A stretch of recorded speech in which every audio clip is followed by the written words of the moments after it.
All right, and welcome to another episode of the Jumping the Rail podcast. This is Mark Redmond coming to you from the Noodles position in Champaign, Illinois.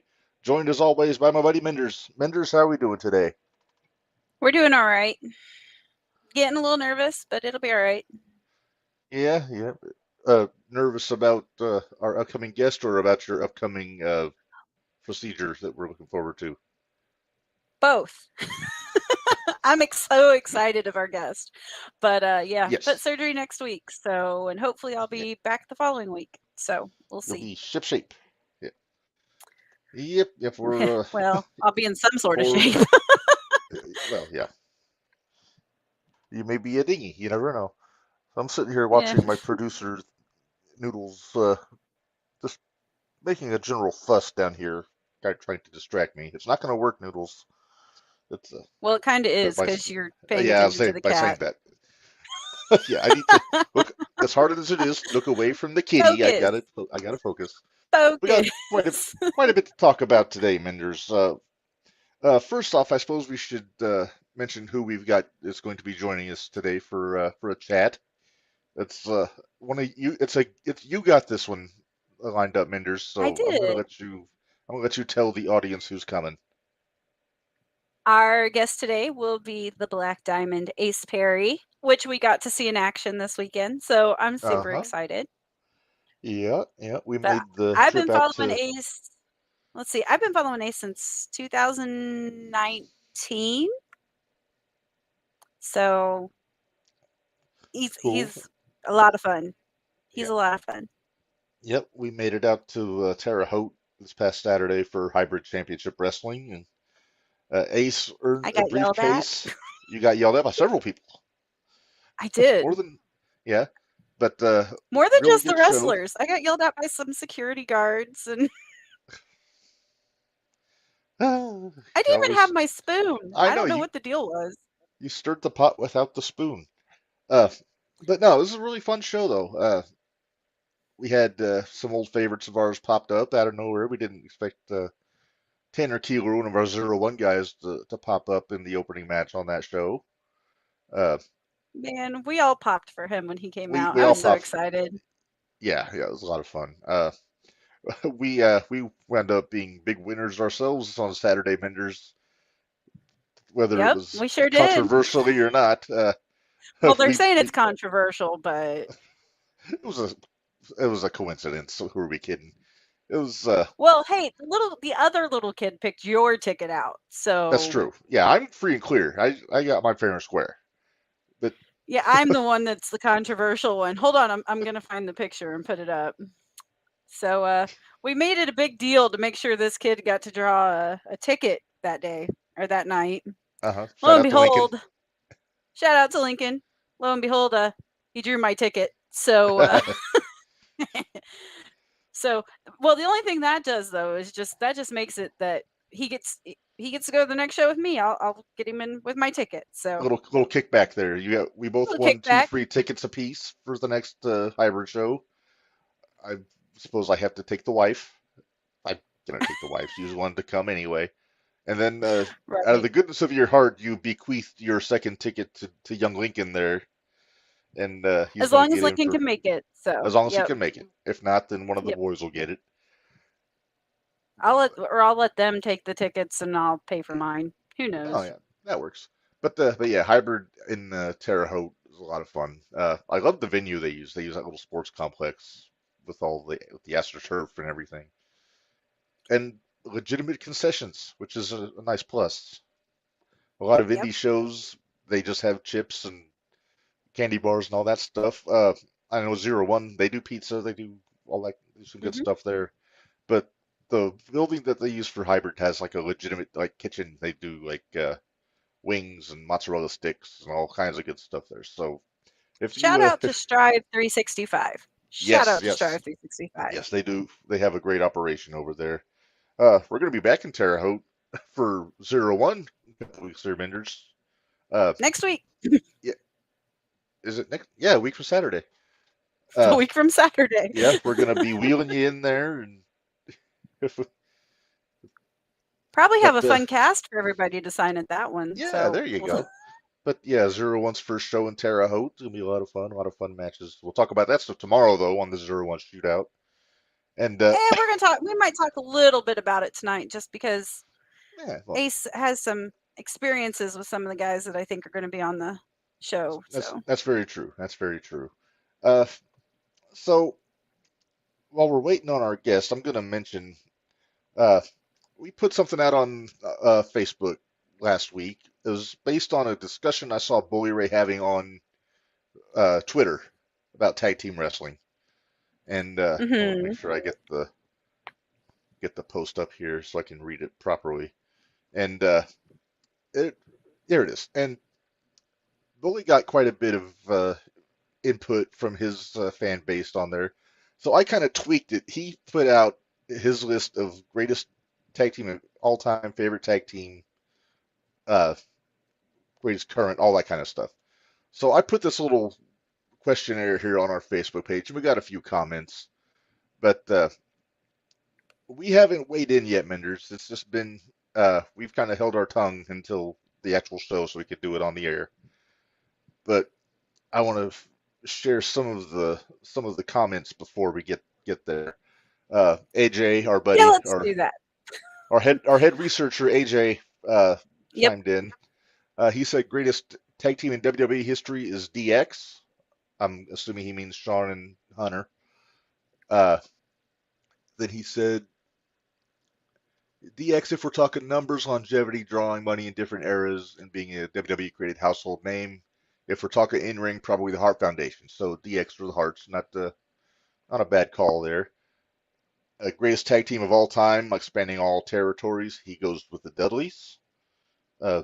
20 some odd tag team titles. Can't go wrong with that. Greatest tag team in right, WWE currently, the Usos. It's kind of a no-brainer there. Greatest tag team in wrestling currently, FTR, and also his favorite current tag team is FTR, and his all-time favorite tag team is the Hardys. Uh, well, give you the Hardys he was when they going were. so good for a while.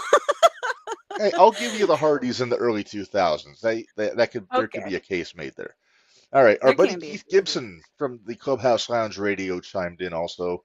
He's more closer to our age, Mender, so I think it'll be a little bit more. His were a little more closer to my heart, but yeah, Right, right. So greatest tag team in WWE history, he says the Usos, which is a heck of a statement for the entire history of the company. Greatest tag yeah, team of all time, he says the Road Warriors. Greatest tag team in WWE currently, he says Street Profits, which made me scratch my head a little bit. I like the Street Profits, but I don't know. They've been kind of in a bit of a downward spiral a little bit lately, so that's why he kind of surprised me when he went with them. Greatest tag team in wrestling currently, he went FTR. Favorite current tag team, his favorite is the Acclaimed. So, they've got their fan base for sure. They might be short one daddy ass after Saturday, but that's yeah. That's what I another. saw. We'll talk. We can Yeah, talk about that later. yeah. And then his all-time favorite tag team, he's got the Fabulous Freebirds, which gotta love the Freebirds.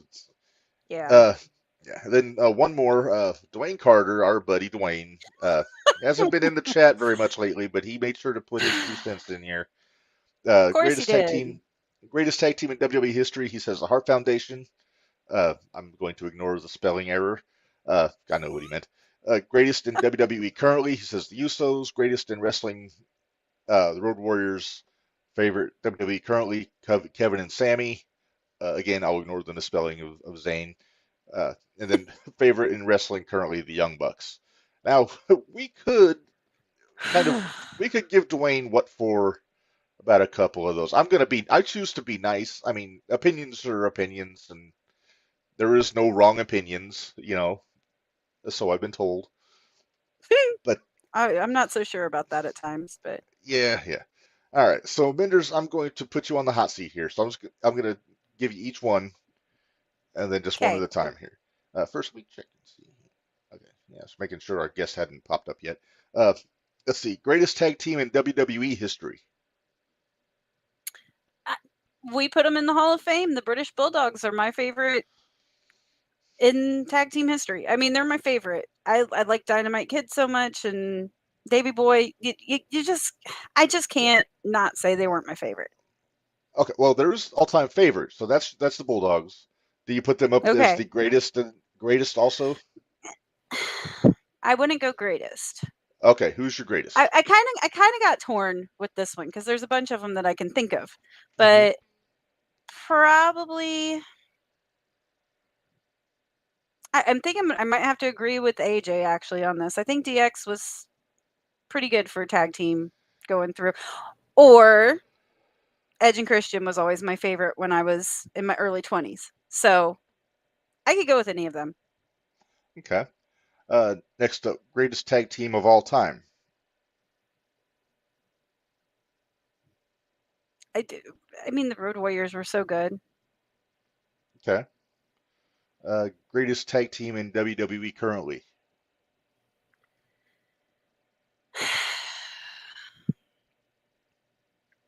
I mean, the Usos are the obvious answer.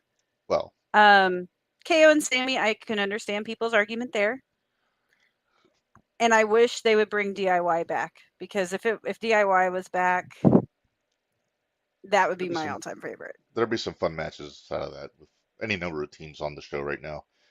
Let's Yeah, see. Greatest tag team in wrestling currently. I bet I know who you're going to say here.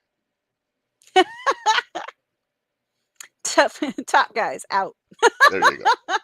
All right. Give me my FTR any day, especially Okay. after that match they had against um Gin and Juice. I was gonna say Jay White and Juice. I was trying to be nice. Hey, I say it with love because I love that tag team. Uh, I do too. favorite current tag team. I'm going to say FTR. FTR is my favorite current. Yes. Okay, and then all Until time favorite. DIY comes back. Uh, Until okay, DIY comes back. okay, and then all time favorite. You said the Bulldogs. So Yep. that's a solid list there. So there's very little I could argue with. So yeah, it's Oh, there's a lot you could argue with there if you really well, wanted to, but well, if I wanted to, but I'm a nice guy. I don't cause trouble. I'm a I'm a even-tempered podcast host. till tomorrow night. Especially on Wednesdays. Uh, all right. So as far as I go, greatest tag team in WWE history. I'm I gotta go, and this might surprise a lot of people. I'm gonna say the New Day. I I mean, would give you what, that. 11 or I would 12 give you time that. tag champs, never split up in 9 years. So I gotta put I love the Dudley Boys. I love Edge and Christian. I love all those great tag teams from when we were kids. But I mean, the success speaks for itself with the New Day. Greatest tag team of all time.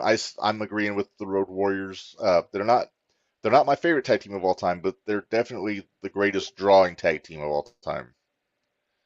Uh, Yeah. I mean, they were top of the card everywhere they went worldwide. So I mean, they gotta be considered greatest tag team of all time. Greatest tag team in W currently, it's definitely the Usos. Uh, if I wasn't gonna say the Usos, I guess the next closest would be Sammy and Kevin. But no, the Usos with the title run they had, being involved in that Bloodline story. Now Jay's got a title shot at SummerSlam. It's them easy. Greatest tag team in wrestling currently. I'm I gotta piggyback. It's FTR. Uh, Everything they do is great. If you haven't watched Collision from the week before last, it Yeah. was FTR against Bullet Club Gold. They went 58 minutes, 2 out of 3 falls. It was friggin' So fantastic. good. Uh, it's at the top of my ballot right now for match of the year, and we're not even to August yet, and I don't Yeah. know if there's going to be anything that's going to be able to top it. But we'll get to that in our big year in review episode in December. Uh, let's see. Favorite current tag team. You know, I it's that one's tricky because I love FTR, but then you take some of the teams like from the NWA. There's so many good ones. I'm gonna have to go with. I gotta go Motor City Machine Guns. I've always been a fan in Impact. Right now Shelley's their world champion, but Right. for the longest time they've always been one of my favorite tag teams. The stuff they did with the Briscoes back in 2007, 2008 was fantastic. Uh, All-time favorite tag team, I'm saying the Briscoes. Briscoe Brothers was my all-time favorite. Uh, of That Jack, doesn't Jay and surprise me Mark, at not all. Jack and Jerry. Uh, just man, I had to make sure I clarified because I knew that's who an you option. meant. I Well, I know. know you did, but I got to clarify for the listeners. See, Barry's in the chat. Hello, buddy. And looks like our guest is in the window there. I can't tell if he's got his video up, but you want to go ahead and bring him in here, Minderz? Yes. So let's bring on in Ace Perry, the Black Diamond. All right, let's see. Hopefully. Hey, all right, hey Ace, can you hear us? There I he There can, is. I he is. can. Is my video working? Yeah. It's there. Yeah, we see you. Yeah. We see you. Okay. Yeah, I wasn't sure because my camera and the lighting and everything, and I mean I can't see myself, so Okay. Well, Well, we can you can see definitely see you. us? So you're okay. I Can don't you like see that I us? can't see myself. I can see you guys. You all look right. great. Well, here, does this help? Do you want me to put this up all the time so then that way you can see yourself? Does that make it better? Whatever works, whatever works. Yeah. I guess at least you guys can see me. Yeah, yeah. Yep. Well, So we were just talking earlier. Mm. This is the new briefcase holder at Hybrid. We're Oh pretty yeah, excited yeah. about that. So, and then Yeah. that match with Aaron, that was a good Mhm. one. Thank you. Really Thank like you. the Yeah. finish. Really like the finish on that one. Mark, you have any opinions on that? hey, it was awesome. I was all for it. It's always fun seeing Aaron get his comeuppance, but That's what I was thinking. yeah, yeah. So it's a kind of a wonky situation though, because Jeffrey Johns was the holder of the briefcase. He wound up giving it up for personal reasons. Good thoughts to him. So it kind of Mhm. shuffled the deck a little bit in hybrid. So they had to change things up a bit. When did you find out that you were in consideration to get that briefcase? Um, I think when I showed up. Oh And wow. I got to the building late. The show was at like 6. Me and Yeah. Dale Patrick's pulled up at like 5:45, Oh wow. and I walked in the door, and the promoter was like, "Hey, we need you to do this, and you're gonna be out there in like 15, 20 minutes. What do you think?" And I was like, all right." So literally, as I walked into the building, 15 minutes before the show started, he was like, "Hey, you're up for this," and I was like, all right, let's do it. Whatever the boss needs. Yeah, yeah. As you should be, though. Hmm. So I'm curious, who are some of your inspiration getting into the business? Well, I know it's very common nowadays, and probably based off the way that I dress now, but Jeff Hardy, um, Mm-hmm. he's like the number one. Edge, Brian Kendrick, Brian Danielson, um, Austin Aries at the time. Okay. Um, yeah, I know. Very, very controversial figure nowadays. Um, Well, see, that's what we've said before has always been, well, here's the plus side of Austin Aries. It's Austin Aries. Here's the con side of Austin Aries. It's Austin Aries. So yeah, that's kind of where we go yeah, with it now. yeah, yeah, and that's fair. Um, there was one or two more, but those are off the top of my head. Those are definitely guys I took from when I was first getting in as well, as far as like how to maybe like conduct myself and like my style and the moves and all that. I can Okay. see that. Uh, I can definitely see that. Now, Ace, for those of our listeners that don't know you that well, when did you break into wrestling? How long you been in the business for? Well, I started training, um, I believe at the end of March in 2012 and had my first match July 6th of 2012. So a little over 11 years. Wow. That's more than I thought. Yeah, I will. yeah. I know. I was telling Mark beforehand. I've been following you since 2019 because the first match Mm, I ever saw you in was actually in Champaign at when Iron Spirit was there, and I yeah. believe, if memory serves me, I believe you fought Cody Coco Lane, whatever he's going by these days. Yes. Yeah. One of So my favorite yeah, matches of that year. Yeah.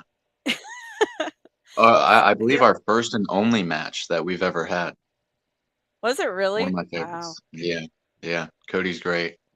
Um, yeah, wow, I don't remember what I was gonna say. But yeah, Cody, I think he's in Japan or just got back from Japan. Not entirely sure. Well, I've But been enjoying the feud on Instagram between him and Dan's dad. So that's always fun. Their little okay. bickering back and forth.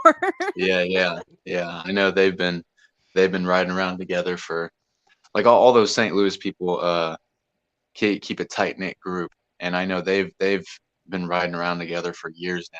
But now I guess your friends become your enemies, and it loops back around, and then you become friends again and frenemies, and blah blah blah. So I'm sure it'll loop back around at some point. But yeah, yeah, people don't think that I've been wrestling as long as I have, which I think is uh, a pro and a con, a good thing and a bad thing. I don't know. Mhm. I can understand that. I can totally get that. Mm, Because So I was gonna say, I've you seen you at Iron Spirit. I've seen you at New Wave. I've seen you mhm. at 01. I've seen you at New Version. Pretty much any of them that are close. So we always try to make sure we get to. So hybrid, of And you course, but yeah. you guys are based in Illinois? yeah, we're Yeah, in we're in Champaign. Illinois. Yeah, Champaign is Champaign. basically Illinois. our little. Okay. Yep. Yeah, Okay, okay. So you're kind of right in the middle of everything, within a couple of hours drive here or there, or 3 4 hours pretty there. much. Yeah, Yeah. yeah. It's We not could. terrible. That's kind of obviously Yeah, how it is in Indianapolis. So Yeah. that's kind of the sweet spot. We've talked about that before with other people, where we wish that more companies would bring a bigger show to our area because then you got people coming from Indy, from St. Louis, from Chicago. It's kind of like a yeah, centralized location. They could really draw a lot. But absolutely. hopefully someday, we have Yeah, we've had our own local promoter that kind of forgot where he came from and decided to go down south and not come back. But that's a whole different of issue. course, Uh, of course. so you, yeah, uh, it's Go ahead, Mark. well, Tony Khan. It's basically I know Tony Khan. We make fun of him all the time. It's a good Florida time. Tony. He, Florida Old Tony. TK, old TK. Yeah. uh, What were you gonna say, Mark? so so you mentioned Dale Patrick's riding in with him. How sore was he after his match on Saturday? He had that hardcore rules match with Dalton Davis, and those Yeah, two beat the piss out of each other. yeah, yeah.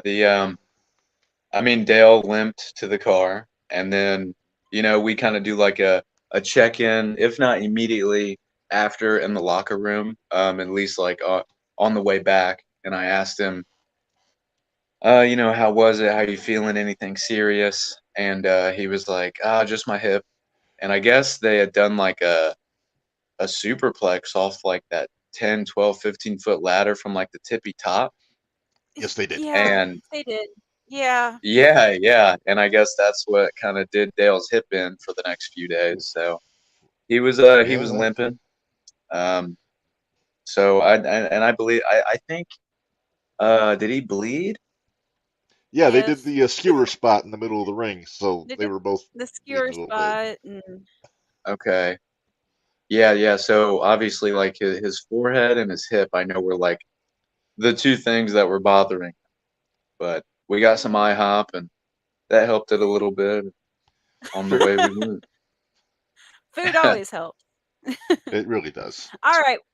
I want to know then, who are some of the favorites in that? Because I know you, like you said, you're from Indianapolis, so I know you've had some of the bigger names of the indie stars that have been there. I want to know who are some of the ones that you really enjoyed being in the ring with. That came up like in the Midwest area and are on TV now, you're talking about? That or just people that are well known in the indies from like GCW or different things like that. Okay. I mean, I guess I would be remiss if I didn't mention Shotzi Blackheart and the matches I had with her. I really enjoyed the matches I had with Swerve Strickland. Um, Let me see.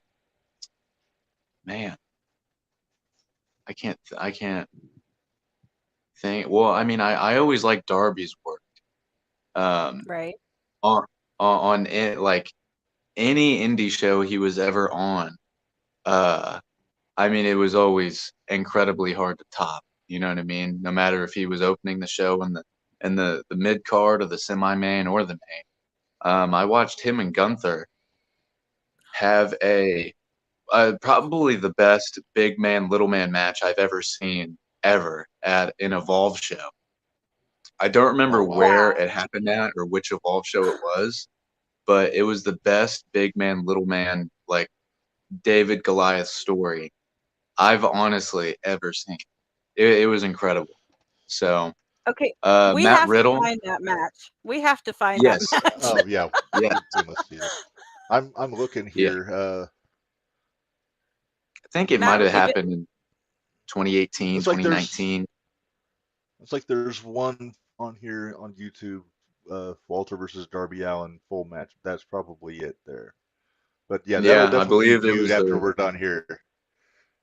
yeah. Yeah, But I as I think say, that was their only one-on-one. It was incredible. yeah, it's Evolve. Wow. Yeah, so that's it. So yeah, we'll have to check that out. Yeah, Uh, yeah, because I um, because Walter's my uh, favorite guy in the business right now. So yeah, Yeah. yeah. I mean, the performances he's been putting on like the last 6 months or so have been incredible. I mean, they've actually, um, given him a chance to perform like he was 10 years ago in WXW in Germany against like Sammy Callahan at like the 16 carat and Tommy End or Malachi Black. Yeah. He's been an incredible top tier performer for the last like 12 years, give or take. yeah, I wondered when he cut weight if that was going to change his style at all, but it really hasn't. He's still just knocking the shit out of people and just Yeah, doing what he yeah, it's made does. him more dangerous. Yeah, absolutely.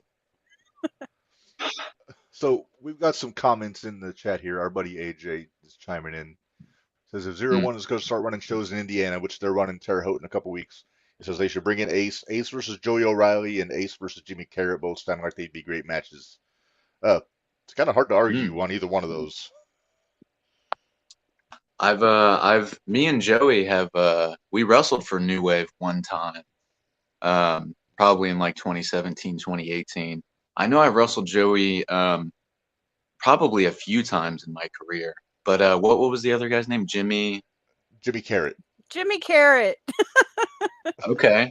Okay. Maybe if I saw his face, I can be terrible with names. But yeah, I've been in talks with Zero One since they're taking over like the New Wave Terre Haute area or whatever. So I don't think I'll be on their debut show coming up, but in the future, Yeah. maybe me and Jimmy will be able to get in there. But I am in talks Very with them. cool. Yeah. Yeah. I'm just going to throw another one out there. I'd love to see you in the ring with Warhorse because he still pops up every now and then in 01. And again, for Iron Spirit, our one and only one-on-one match happened in the main event of Iron Spirit. We went like 20 minutes somewhere in Illinois, and I think it was the same year I wrestled Cody Lane in like 2019. Well, another one of my favorites that year Yeah. before he really took off. And I Right. think we had some matches when he was the Little Viking, um, before he was Warhorse, and Right. Frank Wyatt, and he was riding around with, he was teaming with Frank Wyatt, riding around with the Hooligans, and he was the Little Mm-hmm. Viking. And my God, I mean, at the I time, remember that. extremely, it literally lived up to his name. Extremely vicious, just full of, I don't know, like like really young and hungry. Not that he isn't now, because he's really on top of his game now. But man, at the time, like when you're young and hungry like that in the business, you'll just, I mean, for lack of a better term, damn near just kill anyone when you're in the ring with them. You know what I mean? Just to prove Oh something, yeah. and that's how he was at the time. Very, very intense individual. And then when we wrestled, I mean, he and I like we really pushed each other to the limit because that was our we kind of came up in the business together over the years, shared several locker rooms together, and we finally got the opportunity to compete against one another one on one. Finally, we've been in so many scrambles together, and so we were like, let's go all out because this is the first time, and it may be the last time, or maybe the only time. So we don't know when we're gonna get to do this again. So let's take everything we've learned over the last several years and just throw it at each other. And it was awesome. I really liked that one. Not to toot my own You horn or actually, anything like that, but when you're in that's there all with right. someone that's very like-minded and they want to, they're of the same level as you, you just, I don't know. I mean, I give it my all no matter what, but when you're in there with someone like a Warhorse or a Cody Lane or whatever, I mean, cliche, but cliche for a reason. Sky's the limit. Right. Yeah. Yeah. Everybody's got that Hey, one Mark, do you guy have that some just makes names? you go just ratchet up just a little bit there. Yeah, yeah. Yeah. Mark, y'all throw some What's that? names out. We'll do like a little name reference, and we'll some indie guys from around. I kind of like to get Ace's take on it, just for the simple fact that a lot of the Indiana people. I mean, we're starting to get to know more of them, but there's a Right. lot of them Hmm. that we don't know very well. So Okay. Well, Yeah. I've got okay. Well, I'll one. start off. Because I've got go ahead. I got one I'd love to throw out. I just saw him for the first time at the Iron Spirit show at City Center a couple months ago, and that's Solomon Tupu. Solomon, I like Solomon, and we wrestled one time at New Wave, um, when they were having like some tapings because the shutdowns had happened, and I had like 4 or 5 matches that day, but Solomon was one of them, and he was the current New Wave Pro champ. And Solomon, he's young, he's from Black and Brave, so he's good, he has potential, but like, and he's just starting to like really like find himself or a chapter of himself, especially character wise. His in-ring work is solid, but he has potential to be like a Jacob Fatu. So Wow. I like Solomon. Yeah. Yeah. I love his Mark style. this I too. love the house fight style. So, Yeah, all yeah, right. yeah. So Solomon's cool. He's a cool dude. Yeah. All right, Minderz, who you All got? right, I got another name for you because I know these are some people that I know you've had matches with. So I kind of want to throw these names out there and see. Matt Yeah. Fitchett. Oh man, me and Matt Fitchett. I mean, we've known each other for years. Probably 2013 or 2014. That's when the first time like we got in the ring together. Love his personality, his attitude, his work ethic, and his in-ring work. We only had one match at 0-1, I believe, like a year ago. Um, You did. I was there. I think I was the only one that, as soon as your music played, I popped really loud, and everybody was like, "Who? Who? Who?" I was like, "No, yeah, that you was like don't. a You're last kidding." second come together type of thing, as well. I was filling in. I don't remember who for, but yeah, Matt Fitchett. I love Matt Fitchett. Um, yeah, yeah. So Matt Fitchett, he's great. He's an OG indie guy of the Midwest, like a Yeah. legend, dare I say. I hope he doesn't see this. I had Matt Beddington too. Matt Bennington. That sounds familiar. I'm terrible with names. Can be. Matt Well, Bennington. let's see. He used to be Aaron Atlas's partner when they were the Tart Foundation. Oh, Matt Brannigan. Brannigan. Sorry, I said it wrong. I screwed it up. Go figure. Matt Brannigan. Me and Matt Brannigan go way back, even, I mean, probably to like, around 2012 when I really started traveling out to Rockstar Pro in Dayton, Ohio, if you guys remember them or are familiar. Okay. That's where me and Matt Brannigan met. And I mean, we've been essentially friends ever since. We still banter like every other day online. He's great, and the matches I've had with him, I mean, I'd put up there with the ones I've mentioned, like Warhorse and Cody Lane, Shotzi. I really like Matt. He's a goof. He is a goof, and I think that's I why saw we kind of all like him too. Yeah, of course. Yeah, yeah, he's finally just being himself, and it's working out. I'm happy for Yeah. him. yeah. I saw him have a match with Aldis at the Expo in Indianapolis. hmm I think was it this past year, Oh wow. Minders? No, And it was it the was a year hell of a before. match. I It think was it the was, year before because I yeah. know I remember seeing it. All the months kind of run together for me, but I distinctly remember him being in Oh the ring yeah. with Aldis and had a hell of a match. Wow. Yeah. Uh, I didn't know that. yeah, Doesn't surprise me though. yeah. So Hey, here's a you're local guy for you. A local guy. I'm gonna go with Braden Lee. I want to hear about Braden Lee. Braden I Lee, believe you um, tag team with him at Iron Spirit. our one and only, well, second tag match we'd ever had actually.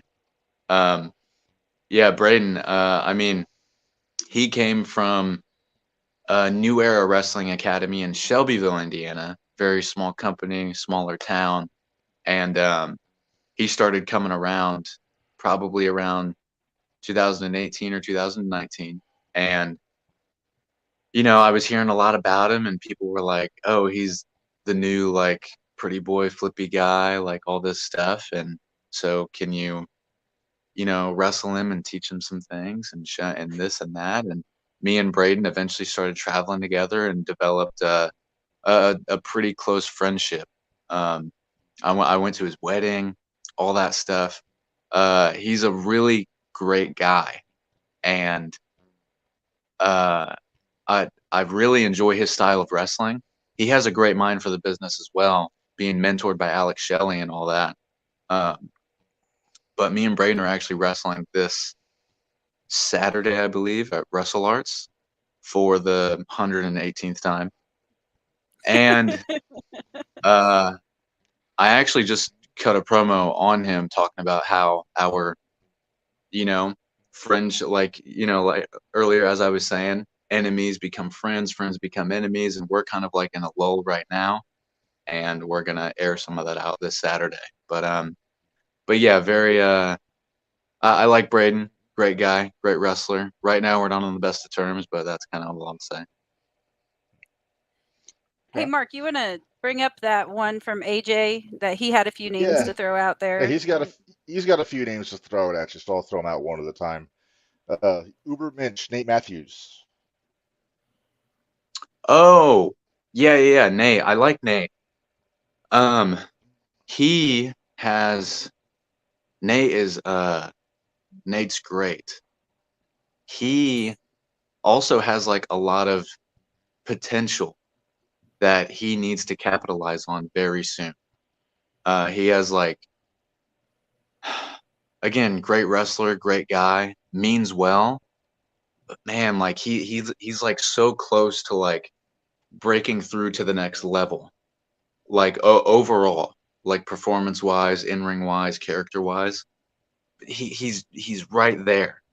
He's at like this glass ceiling, like this plateau, and I don't know what he needs, but he needs something in order to break through that to get to the next step and perform at the level that I know he can. Yeah. So he can be better. He's great. He can be better. Okay. Mark, you got to see him at the expo. He was at the expo this year. Ubermensch was. Yeah, he was. He fought on Friday night. Yeah. Yeah, that's right for the Black Label Pro Show. hmm Let's see. The next name AJ threw out there, Ace, is Gary J. Man, all these guys I've known, like I'm just now realizing I've known forever. Gary J. Ever. Yeah. I had one of my first breakout performances against Gary J at IWA Mid South in 2014, I believe it Oh was. wow. And I know um, IWA and Ian Rotten are kind of like no more and this and that and the other. But at the Right. time, It is what it is. uh, But yeah. At the time, Ian Rotten because the week before, the guy I was teaming with, Caden Sade, we wrestled the Hooligans, and we were going to be like the flippy tag team, the new flippy tag team of IWA. But in our first tag match against the Hooligans, which was, I mean, they carried us through that. It was great because of them. Caden Sade did a 630 and landed on his head, unfortunately, and it put him out for about 6 months or so. Oh, I think yeah. maybe a full year. He almost broke his neck. Wow. Severe concussion. So that was our first tag match, and Ian was like, well, I mean, just have this one-on-one with Gary J. I know he can drag you through it until I figure out what to do with you. And Gary J, because of Gary J, it was great. Breakout performance for myself. And Ian was like, oh, well, we'll put you on this singles run. And I was like, I don't really know what I'm doing. He was like, you'll be fine. So because of Gary J, I was able to feud with Jimmy Jacobs and do all of these things Nice. in IWA because of Gary J. And we didn't have a one-on-one match since 2014 up until Hybrid in Terre Haute, like last year. And I love Gary J's mindset. Same thing that I was saying about Matt Fitchett. Work ethic, in-ring work, great guy, hits hard. I love it. I love it. Gary J, great. Hey, Mark, I got in Well- trouble at that hybrid show. Go Oh, did figure. you? I did. Well, I'll tell you, IWA was kind of my home indie when I was living up in Aurora about 10 years ago. Actually, longer than 10 years ago, like 07 to 09, basically. So I saw, Mhm. and everybody has their 2 cents about Ian as a businessman, but he brought in some damn good talent, especially in that junior heavyweight division for quite a few years. Because he had like like Dingo and Jimmy Jacobs, Jason Hades. I don't know if you remember him or not. Was his Yeah. junior heavyweight champion for a while. And Mhm. but yeah, he always had, the shows were so fun because of those guys. I saw a match Dingo had with Hades that got them both invited to the TPI on the spot and on one show. So Yeah. but that's just And he's always had a good eye for talent. But Yeah. that's kind of all I'll say because I know Right. how everyone is. But he gave me my first break, and he's always had a good eye for talent. And yeah, those IWA shows, some of them, if not half of them, always banged in their own way, you know. Right. All right. AJ had one more name on here. Anakin Murphy. I don't know if you know him or not. Yeah. Me and Anakin had an extensive feud at New Wave, and Oh, okay. Uh-huh. you know, like I was like, yeah, he knows who Anakin is. He knows. yeah. We had an extensive, and he's a protege of Matt Fitchett, Davey Vega, those guys, Gary J. Me and Anakin, I don't remember, like, was it a year ago or I think our feud lasted a year, like 2021 into 2022. That sounds right. Yeah. But yeah, Anakin, he's starting to travel a lot more, and ever since kind of linking up with Gary J and Matt Fitchett and those guys, he's starting to travel more and really get out there. And we were recently in a match together for Unsanctioned Bro, and he's come a long way. I noticed, like, while we were feuding, he was like really growing, and now since I've seen him recently, I've seen like how much more he has grown. And Anakin is a great guy, but again, he has like so long to go because the potential he has. What I keep going back to, the potential about these guys. If they just stick with it and stay the course that they're on, they can be they're solid now, but they can be great if they just stay the course, you know. And Anakin, he's one of those guys. He's got a pretty good mind overall. And so if he just sticks to what he's doing, he can be, you know, one of those indie guys that we see on TV now or something, you know. He's cool. Yeah.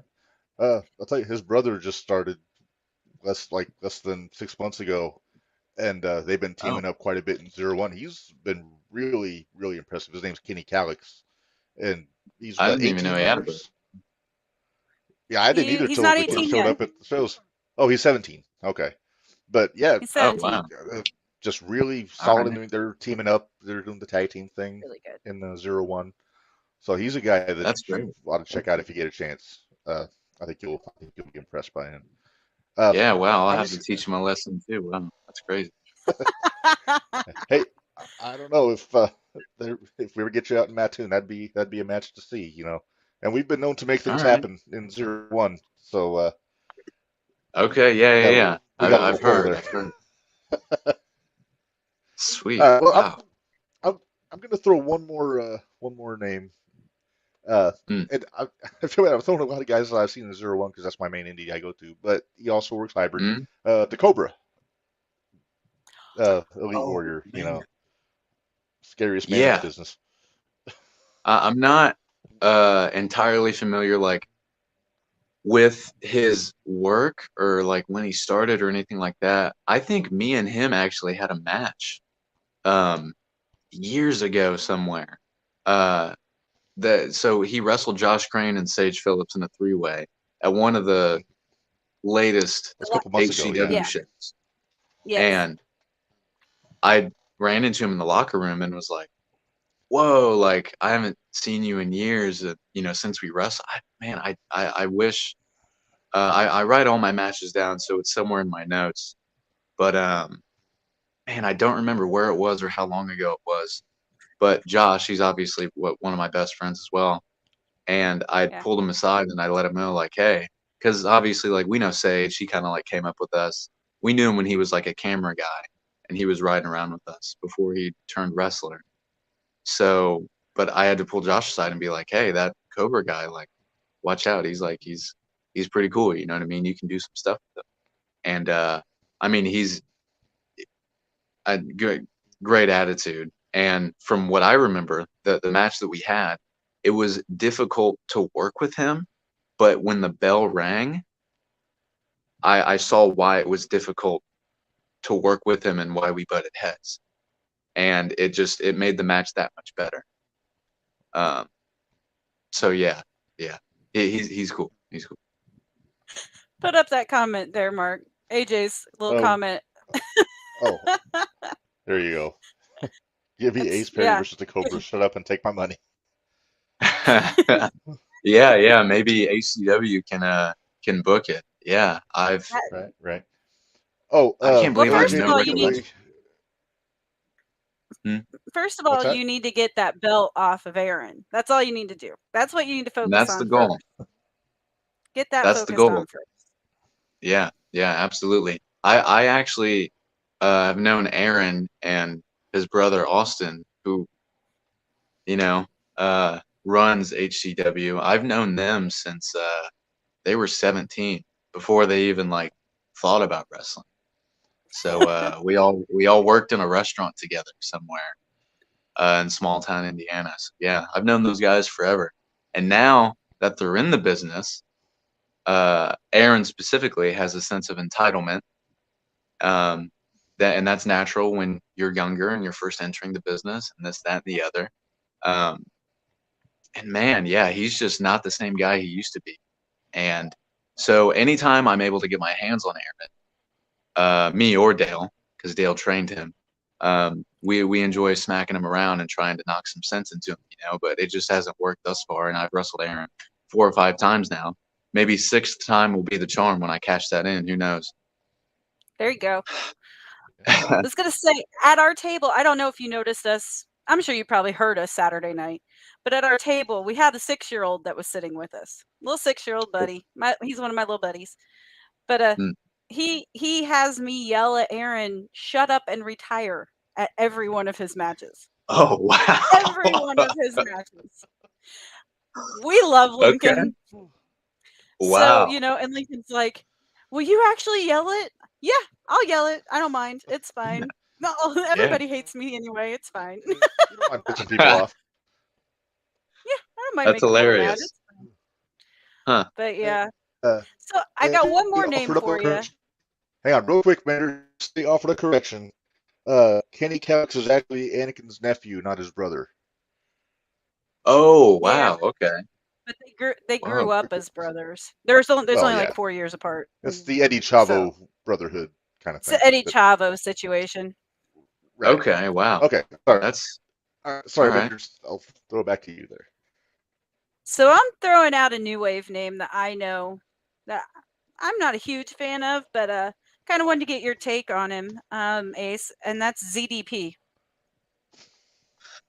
Oh man, CDP. I think I'm gonna side with you, but because I think he and I did we ever have a match at New Wave? Do you know? I can't remember off the top of my head, but I feel like he probably interfered in one of your matches or something because that's just him. Yeah, Um, loudmouth, something like that. Um, yeah. I mean, we had a match again somewhere in Indiana this past winter for Charlie Cruel. She put together a show, and me and ZDP had a one-on-one match, and he had that dude Baddington guy with him, and he interfered, of course, all that. And I hear he's doing good things in OVW right now. ZDP, I've seen him in the locker room, and he has a similar problem to Aaron in terms of, ego needs to be checked a little bit. But again, back to the potential thing, I think he's holding himself back. And if he were to kick Dude Baddington to the side, I think ZDP could break through several glass ceilings he's put himself under. I think ZDP, deep down somewhere, there's a good guy. But right now, I mean, I don't know. He's really warped and in his own world. And that Dude Baddington guy is just being his yes man, So ZDP, he's all right, I guess. That's what I'll say. And that's all I'll say. Well, Okay. he's got a shot when 0-1 debuts in Terre Haute. He's got a shot at Joey O'Reilly in the heavyweight title there. So you never Whoa. know. We might see a lot more of Yeah. ZDP in All 0-1. right. So Well, maybe ixnay everything I say. He could be the new 0-1 heavyweight champ. All right. No, Whatever no, he's no, doing no. is, I mean, No, all ZDP right. was mean to me on Twitter. ZDP was mean to me on Twitter. So no, he's done. I've Everyone's cut mean him on off. Twitter. I'm done. Yeah. everybody's been on Twitter. Yeah, it's pretty And it's true. kind of true too. Oh Go ahead, man. Mark. Well, I don't. We're coming up on about 45 minutes, Ace. We really appreciate you making the time to hang out with us a little bit and talk with us. Uh, Absolutely. Yeah. where else are you gonna be at? Any upcoming dates you want to throw out there? Where are Man. you gonna be at? I know Wrestle Arts this Saturday for sure. You should continue to look at the HCW dates, their upcoming shows. AAW in Chicago. Be sure to look at their shows. I may be popping up back there here soon. Anytime GCW or Circle 6 is kind of in the Midwest area. And also, I do some work with a group named Grap House out in the Vegas area. They're great. Their stuff's on IWTV. I don't have my calendar pulled up next to me, but I know those are a few off the top of my head. So Okay. Well, I've always got the GCW at the top of my list when they got stuff going on. So of course, yeah, I'll definitely be keeping an eye out there. I've been to a few of the shows when they go up to Chicago. So that's another one that's a lot of fun. Just the very atmosphere is rowdy. so fun. Oh Uh, yeah, almost got unmatched. trampled when Nick Gage came out the first time I went. Yeah, it's part of it. That's right. It's all part of the fun. All right. Well, Ace, where can folks find you on social media if they're looking for you? um, at Ace Perry INDY on Instagram, Twitter, Ace Perry on Facebook. That's pretty much all I use. I don't use Twitter all too much. Mainly Instagram, I would say. So Okay. Instagram, Ace Perry INDY. All right. Minderz, you got anything else you want to throw at it? Nope, I'm just ready for him to take that belt away from Aaron, and we'll be fine. Hey, hopefully it'll be on September 9th because we'll be there because we won free tickets. We will be Oh, So there because wow. we won free tickets. All Both of right. us did. I Sick. did the arm We both length did. raffle roll of the raffle of 50-50, so it paid off for once. Usually I never win these things, but Oh, heck yeah. All right. That's sick. yeah. But we'll definitely see you then for sure. Hopefully sooner than that if Iron Spears Yeah. comes back around, or, So Yeah. like I Yeah. said, thanks a lot for hanging out with us, and we'll let you get out of there and handle whatever you got to handle. But Yeah, for we will, sure. Thank you guys. yeah, man. We'll talk to you soon. Thanks, Ace. Yep. All right. See ya. Yep. Bye. Well, that was fun. Giddy Mindy's Ace, here. Ace is Ace is a cool guy. Uh, Ace is very cool. yeah. He had a Oh, lot more Giddy Mindy. stories. He's so gonna be our. We're gonna have to get him on our. When we figure out how we're Oh, gonna our do our round Tales of table the Territories. Yeah, Tales of the Indies, whatever you want to call it. Tales of the Indies. But yeah, because yeah. So we'll see. That was a lot of fun. I'm excited that Yes. we were able to get. It's nice to know that we're getting some of the indie guys from other promotions. Get them in here. Let's hear about Yeah. their stories and things like that. Yeah. Yeah. I mean, we're dialed in with 0-1 for the shootout. It's cool to get them on this show. We've had a few GCW guys on in the past, but I've been wanting to get more of the interviews going on this show again, like we used to when we can. So thanks to Ace for jumping on with us. That was a lot of fun. Uh, so a couple of our friends, Menders, and I don't want to say drunken stupor on Friday, put together a fantasy booked match card between the stars of All Elite Wrestling and 0-1 USA, which is our hometown indie down here. And we went through it on the van ride to the hybrid show, but we never picked any winners, Menders, uh, which I don't know why. Oh, I do. I do. But I thought it might be fun if because you have the list, if I'm not mistaken, still. Let me look real quick here. I think I do. Yep, it's right here. I got it. All right. So if you want to just kind of, we'll just kind of run them down. Oh, well, then you have to pick. You get a pick. I'm not going to pick because if I pick, I'm going to pick. Everybody knows who I'll pick on each I one know of who them. you're gonna pick, So, but yeah. So we'll try to provide some clarification for some of these guys that you, our listener, might not be aware of if you don't listen to the 0-1 shootout. Uh, I think we just oh, popped AJ and AJ. Bari. Yep, AJ and Bari are the two fellas that put that list together. So let's just go one at a time here, Menders. Throw me out a match, I'll All pick you a right. winner. A no disqualification match. Anakin Murphy versus Darby Allen. All right. This is certainly not going to be a heavyweight match. Uh, I, No, but it will I be think hard hitting if Anakin's in it. both guys go about 140 soaking wet, I would say. I see Anakin beating the piss out of Darby and Darby just flying all over the place and, you know, just madness. Uh, the no DQ is a fun stipulation for this one. Uh, I would imagine somebody would be seriously injured in some sort of a dive off a high surface in this match. But Probably. I think if I had to pick a winner on this, I think I would have to go with Darby Allen taking this one Yeah. with coffin drop in the middle. I think Anakin would give him a run for his money, though. Oh, I absolutely, really he would. do. Yeah, yeah. I'm gonna skip All right. this one. This next one, I'll go back to it. But I'm gonna Okay. skip it for right Okay. now. So we're gonna go next to the champion versus champion, FTR versus the Premier, Soup and SK. Okay. So the premier, Campbell, Stoop, Myers, SK Bishop. You might have seen Bishop in a security guard role on Dynamite about a year ago in St. Louis. Also with Camaro Jackson, by the way. I think Mike Outlaw might have been there Mm-hmm. too. Uh, Mm-hmm. but they are two times 0-1 tag team champions and very sneaky, very underhanded, very, very good.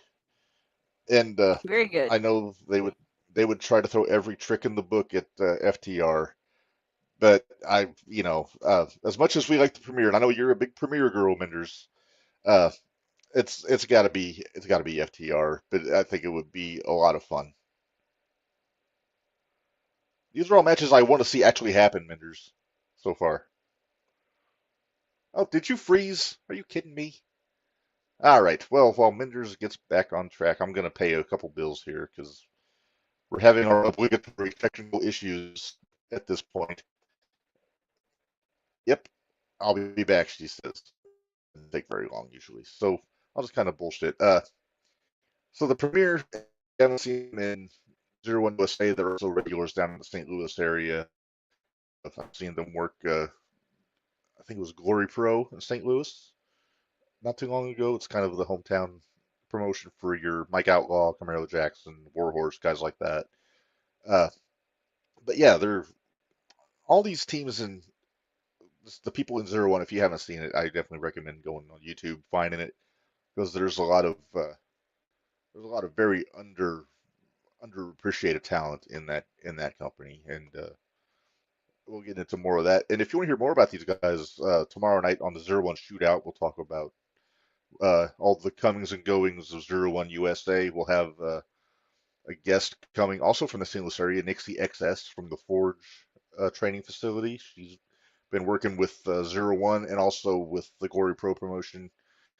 And so she'll be joining us for that. And then we'll also break down all the upcoming shows and all that. So if you're interested in hearing about that, join us at 6 o'clock tomorrow on this YouTube channel or on Facebook Live on 01 Shootout podcast Facebook page. Minderz said be back. She didn't say when. She might have had to. Well, she couldn't run anywhere. She's still hobbled. But I won't say too much bad about her right now.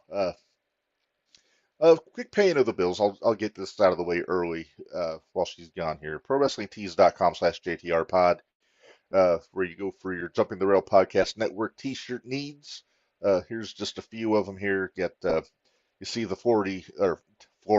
Listen to me. I've had a long day. Tony's Florida style fast food booking. That's the one. If you're watching the chat here, you'll see Minderz is sporting that one today. Get your shit and move, the universal rule of all independent wrestling. If the action looks like it's coming your way, that means it is. Get your shit and move. Just good words to live by. Got the bump card. That's one of my favorite ones. Independent Wrestling Matters, house fights, draw money, all kinds of good stuff. And that's just the tip of the iceberg. You can get plenty more there.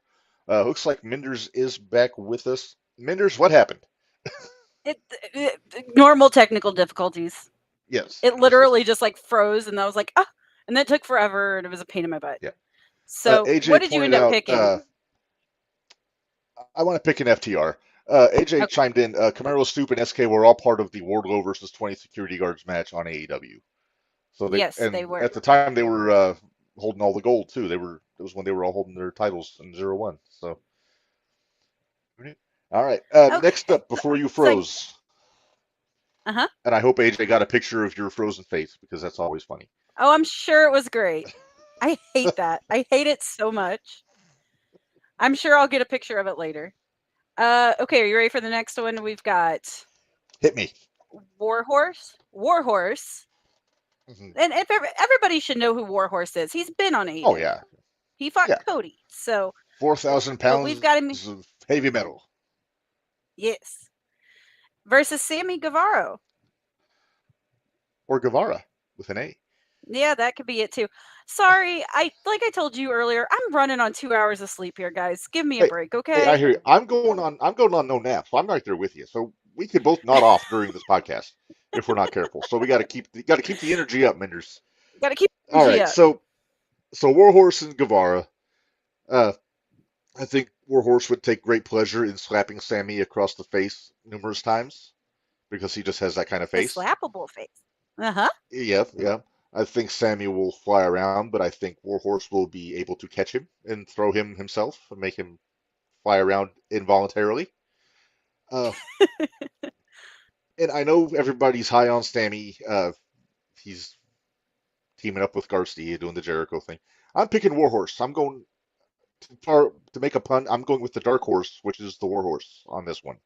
No. I think Warhorse will rule ass on Sammy Guevara and then enjoy a Slim Jim after. Yep, and snap it to a Snip Jim. Next, we got Jordan Perry versus Daniel Garcia.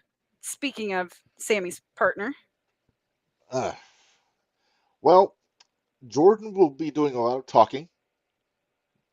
Danny will be doing a lot of dancing. Dancing. And after about 10 minutes of both, then they will wrestle. Uh, Bell to bell in the ring, I'm going Daniel Garcia. If he can keep that fucking dancing to a minimum, he's a hell of a wrestler. And so's Jordan, for that matter. I'm not trying to downplay Jordan's ability in the ring, but I'm gonna go with Garcia on it. He's got the youth. I think he's got the athleticism. I think he'd take it. I really I think like the wife this is home. next match. Okay. I really like this next match that they put together. It's going to be the FTW belt versus the Shining Light champion. So we're looking at Okay. Jacques versus Jack Perry. Okay. And not saying they should form a tag team called Jacques Perry, but I'm not going to say that. So No, the Shining Light no, Mark. champion, the No. luminary Jacques Kennedy. What? I said Oh, no. No no. tag team. All right, all right. Well, the luminary Jacques Kennedy, once you get past his conception There. of there, I'm sorry, my There. mistake. I apologize. Uh, but Jacques, very tough competitor, very crafty competitor. Always kind of finds a way to snatch victory from the jaws of defeat. I think is a good way to put it. Uh, Yep. Jack, I don't know. I mean, he had a solid match with Hook last Wednesday. Uh, Trying out this new heel persona, getting rid of the music, getting rid of the Jungle Boy name, which I think somebody said that on this show should happen when we were going I through think a the bunch of us have said AEW that. roster. Yes. But I think Uh, we said it before the AEW roster go through. We've said it yeah. a lot. Up, AJ, the Jack and Jacques connection, if they were to team up. It doesn't have the panache of Uh-oh. powder cakes. Uh, Did, Now, if I'm did you see? No, Basil and Booty connection. oh well, Did if you I see had to the? Did pick, you see the? Did you get the message right before that? Sorry, what let AJ me look. said in the chat right above that. Oh, if we not off Cinema Link, yeah. Last thing we need is AJ unfiltered on a podcast because I'm going to assume some With sort of alcohol. alcoholic libation would be involved. Uh, but we appreciate the offer, AJ. We really do. But yeah, with Kennedy and Perry, I'm going to go with Jacques. I think Jacques is going to find a way to just pull a fast one on Jack and walk out with it. Is it title versus title or just champion versus champion in that match? Just champion versus champion. Okay. So yeah, I'm I mean you assuming could they easily did. go They with the. didn't. They didn't say. That's true. That's true. They could just easily go with a double count out or a draw like back in the old days when they would do this. Yeah. But no, I'm gonna say Jacques Kennedy. Plus, if B.A. Malcolm's in his corner, that's just even more firepower. Yeah. No. We'll talk about BA here in a minute. Next we have the 01 Junior Heavyweight title on the line. Are you ready? Are you ready for this? It's Victor Hit me. Analog versus Sting.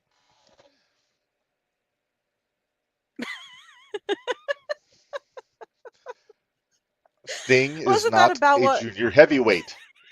Minderz. I didn't book it. They did. Do you You remember how can't book. much we groaned? We groaned in the Oh, van when this match oh came yeah. up. We both did. Uh, you cannot have a senior citizen holding a junior heavyweight championship, especially when they are 260 pounds. That being said, as much as Sting enjoys beating the young guys and taking away their shine and their any momentum they might have, uh, just out of principle, I'm picking Victor Analog because I don't think Sting will make weight. There you go. There you go. How Sting. about Joey O'Reilly versus Kenny Omega? The Uh, Battle of the O's. the O's. I couldn't help it. It was too easy. Yeah, no, I understand. At least it's not Joey O'Gunn. I was gonna say, But why not have Joey O'Reilly against Joey O'Gunn in a single? right? Right? But no, I know everybody and their mother would pick Kenny Omega for this one. I would Are love you to pick really gonna Joey. do this?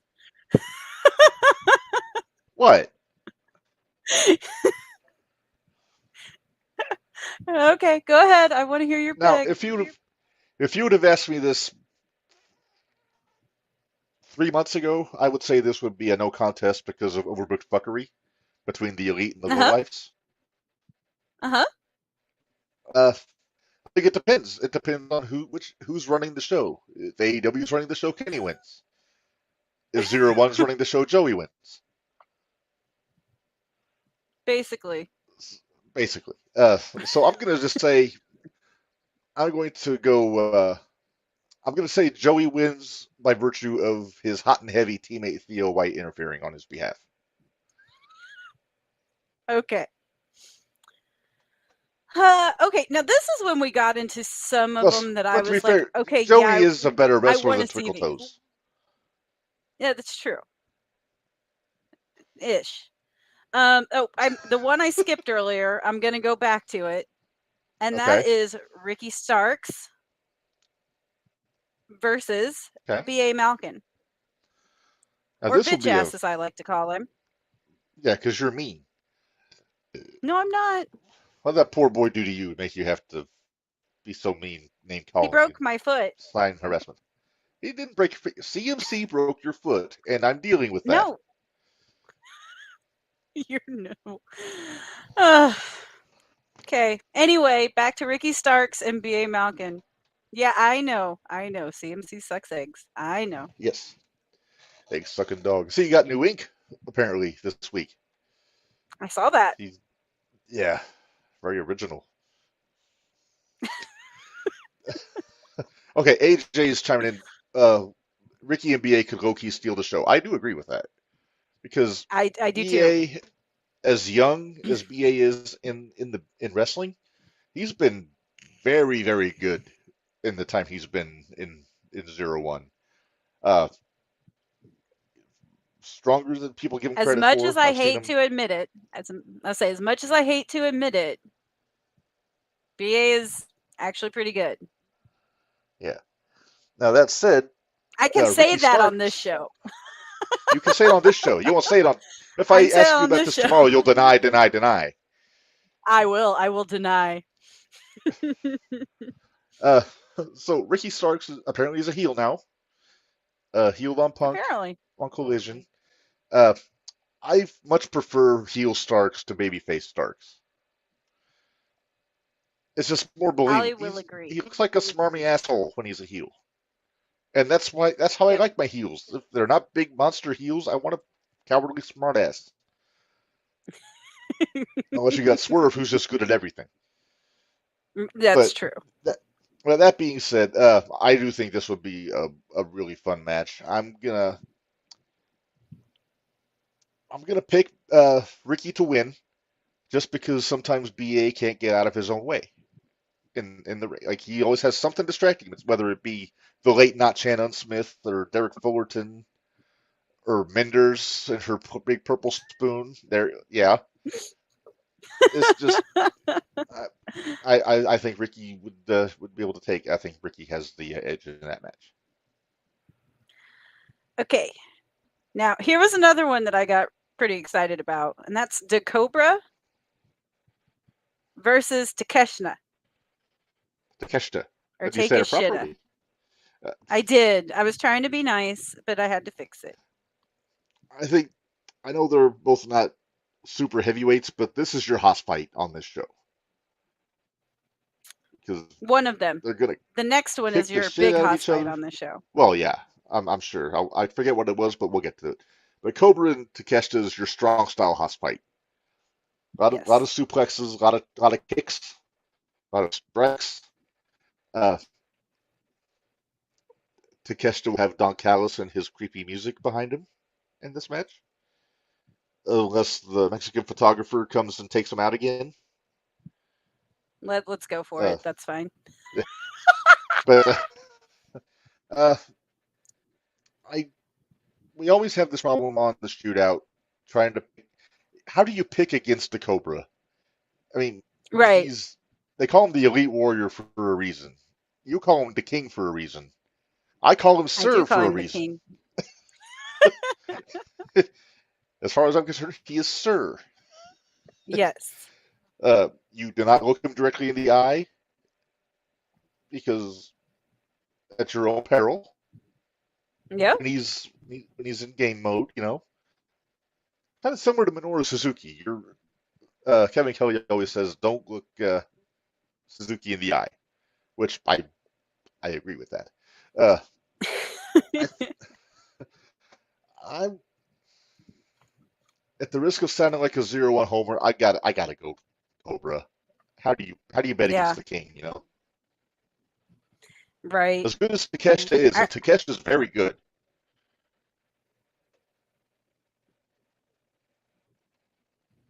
huh? Say it. Are you still there? Cause you what?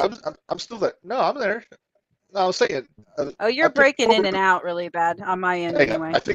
I think it's time for my every show headset reboot. Hang on. All right, you do your every All right. show headset reboot.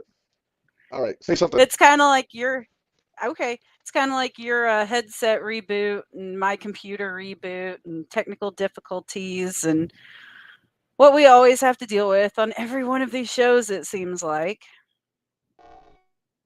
but yeah, between that and everything else, and watch his will take longer this time too, like mine did, and I'll feel really bad. Are you back? Maybe, maybe not. All right. Can you hear me? Now I can. All right. Now we're cooking. All right. You didn't mess it up too All bad right. while I was gone, did you? I don't think so. I might have. Who knows? All right. Yeah. You ready? This is what I'm Sure. considering the Haas fight. Ready? Mad Dog Hit Conley it. versus Brody King. Oh.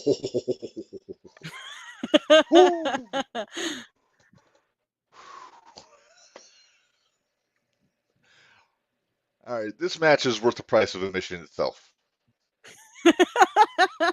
I am a big fan of Big Bad Brody King, and not for nothing, Connolly is my favorite character in independent wrestling right now. Like as far as his presentation, his work, ring work, the just the gimmick in general, the chain, the dog collar matches, all just he's just been fantastic. Uh, Now I'm going to assume this is one-on-one. There's no House of Blech in the corner No for House Brody. of Black. No House of Okay, Black. okay. No Julia Hart. Then I guess this is a hard one to pick. Brody, of course, is a badass. Everybody knows that. Uh, looks looks scary. Big strong guy. Connolly is like, all due respect to Taz, Connolly is like a Tasmanian devil, like an actual Tasmanian devil you would find in Australia. Not he's not as big as Brody, but he's ungodly strong. He's got that, I don't know if it's a Greco-Roman background where he can throw anybody. He can Yeah. take punishment, and Lord knows he can dish it out. Uh, Oh yeah. did they put a stipulation on this, no DQ or anything like that, or is it just a straight up match? Nope. Straight 1-on-1. All right, It's stranglehold versus stranglehold in my opinion, but I'm I'm going to say this match gets thrown out because both of them assault the referee for trying to break up them fighting. you're probably right, actually. Aubrey's going to stick her nose in there, and then they're going to say, Yeah. "Nay." Oh, wait. I thought that was our Haas fight, but no. This next one Oh, is our hang on, Haas fight. real quick. Hang on, we got a comment. AJ, the co-booker of this show, when Connolly catches Brody in that gut wrench suplex, the whole crowd is going to go nuts. True. Yeah. Very true. Yeah. Okay. Very true. Yes. All Now, right. I Haas fight. thought that was our Haas fight, but this is our Haas fight. Okay. Maki Ito versus Reign Victoria. And and the stipulation and the whole thing with Reign, she comes out as corn-fed. Corn-fed. The authentic Reign Victoria. Authentic Reign Victoria. No, she said corn-fed too. I won't get in trouble for that. Okay. And then well, just making sure. I'm just making sure. And then, but her minions come and grab her and drag her back, and she comes back as the evil empress. So, or the empress of evil. So that makes me wonder: is Big Kyle going to still be involved here, or is because he's running with KC and Jared and all those guys now? I know, but is this going to be the cloaked jabronis in the back with the hoods on? Probably the jabronis in the back with the hoods on. Well, if we're going to get EOE Reign, I'm going to pick Reign. If Maki Ito, Maki Ito has been running with Nick Gage lately in GCW. She's kind of joined the NDK gang. Great. So she's been doing some of the deathmatchy kind of stuff. So if she starts fighting dirty, then I might have to change my pick. But I'm going to... you and I are both fans of EOE Reign. Yes. Just the character's awesome. So I'm going to go with Reign on this one. Okay. Then we have... Here's our strong fight. Okay. Camaro versus Claudio. I booked this match. This was an addendum to the original card because... Oh, yeah. That was, wasn't it? Yes.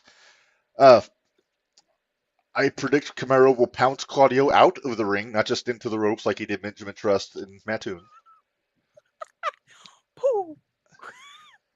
Do you have that? We could show that on here. I can't. Give me just a second here. I'm gonna have to change. Okay.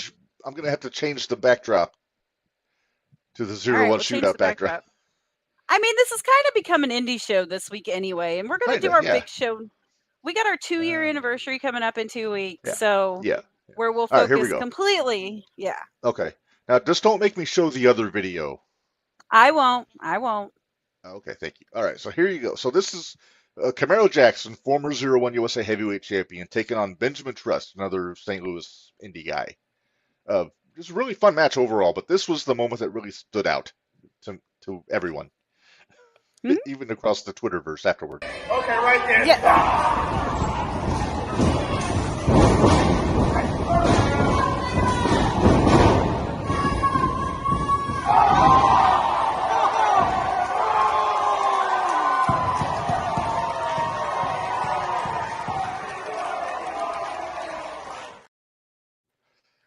Okay, Rub, seriously, Rub, you need to voice over that, and when Camaro hits Benjamin, you need to go, whee!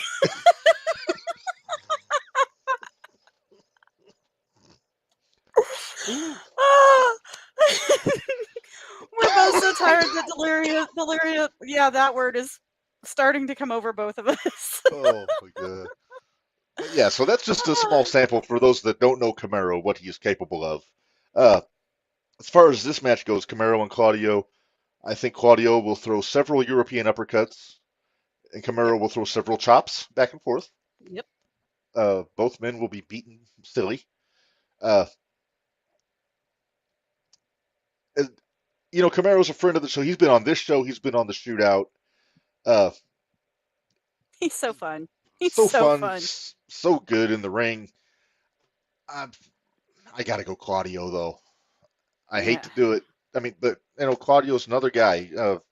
Booking aside, pound for pound, probably the strongest guy in AEW. And also, pound for pound, maybe one of the best technical wrestlers in AEW. So he's kind of got that whole package going, Yeah. He so could just get that promo down. He could be a triple threat. Well, that's where you need Hero. Nah. But that's the term. They're saying there's a rumor that Hero might join the BCC since Danielson's hurt. But I don't know. I hope that happens. Bring back the Kings of Wrestling. That would be great. All right. So, anything else? We got two more, and then you're done. Okay. Well, one of them's not even really a match. One of them is just MJF cutting a promo on what a stupid mud show this whole thing is. So MJF doing MJF things. We'll just Outlaw leave it mid at that. show, you'd probably say. Yeah. Outlaw mud show. Yeah. And then finally, this is the one I would be looking forward to just because of the I promos wonder who. alone. I wonder who's in it. Jimmy Carrot Uh-huh. and CM Punk. Just for the promos The, alone. I'm the telling you. promos would be great. The match would be great. I think I think they make for a very good styles clash. Uh, I think if it would ever happen, we know maybe one of these days, who knows? you But never know. I think that Jimmy Carrot seems to respect the business enough that I think CM Punk would respect him. I think so. Plus, Jimmy's a fun guy So, anyway, and yeah, I think you. How do you not get along with Jimmy Carrot? As long as you don't try to kill him, or put him through ladders or uh, tables or doors, low whatever. blow him in the middle of not your match. Yeah, you know. Well, yeah, something like that. You know, if somebody was to ever do that to him, I'm sure that wouldn't go over well. Uh, Sure it won't. but no, I do think that would be a tremendous match, Carrot and Punk. Yeah. Uh, I do think Punk would win. Uh, Well, yeah. I But see it being I a. wonder if it wouldn't go like 15, 20 minutes though. I could see it going Yeah. a little bit of Broadway. Yeah, although I could see it. It could very easily come down to where Jimmy locks in Call of the Void on Punk and gets him to tap out because that is a Yeah, very potent submission hold. it Uh, is. plus, it's a good name for a submission hold. It, yeah, I'm still waiting for when. Never mind. That's the other show. we'll talk about that on the shootout. I'll jump back. I'll jump back. Yes, I'm back. yes. You're jumping the rail to our other show, Minderz. Uh, but Well, no, we as kind of much as I already would, did like a we bunch, kind of, but we kind of did. Well, as much as I'd like to see Jimmy make Punk tap out, I think Punk's would take this one, but he would earn it. I I'll yeah, finish with he would that. earn it. Yeah. All right. All right. So thank Uh, you, AJ and Bari, for thank sending you. us. And I think we're going to make this a semi-regular part of the show, Miners. Every now and then we'll do an episode where we book like two promotions against each other, just fantasy booking. I think we would put the card together before we go live, and then we just go back and forth and pick winners here and there. I've got a few intriguing matchups between territories already in my head, so we'll do that. It's kind of like along the lines of how we do our fantasy draft. It won't be once a month. It'll be just every now and then Once in a blue we'll moon. bust it Yeah. out. Yeah. Nope, AJ. Yeah, there you go. See, I also thought this maybe, but I don't know how escapable the Call of the Void is. He says if JK locks in Call of the Void and Punk rolls through and locks in the Anaconda Vice. Yes. Yes, that's what that means. Yes, that is exactly what that means. No, you don't have to. We'll make this a caucus. We'll all kind of do it here. You gonna read that so people that actually don't have video? Oh yeah. So AJ, our co-booker on this card we just ran down. Does this mean me and Bari have to get drunk and book 0-1 versus WWE next week? Don't have to if you want to. I mean, go for it. But I've I don't know. But yeah, we'll do more of this stuff down the road. It was fun. Hopefully you guys enjoy it as much as we did.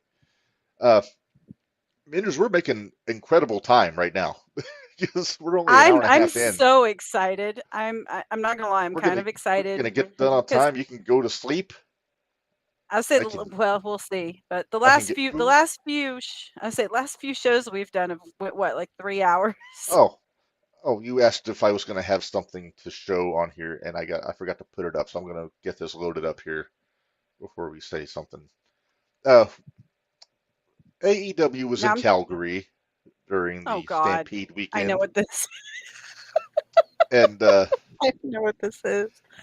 anybody knows the Stampede, it's a huge rodeo event in Calgary. The Stampede, Stu would always book wrestling shows there.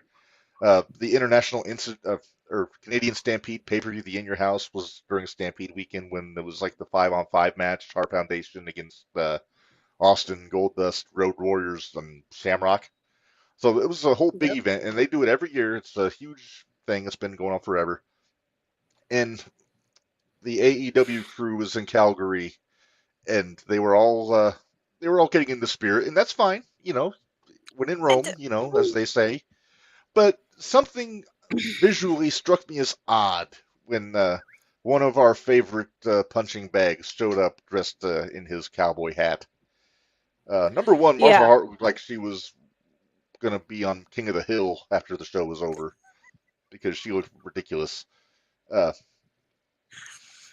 I'm not saying I've made my opinions about Martha Hart known on this show before. I'm not going to go any further on it. Uh, but I'm just going to put this picture up, Minderz, and let you react accordingly. Oh, Tony.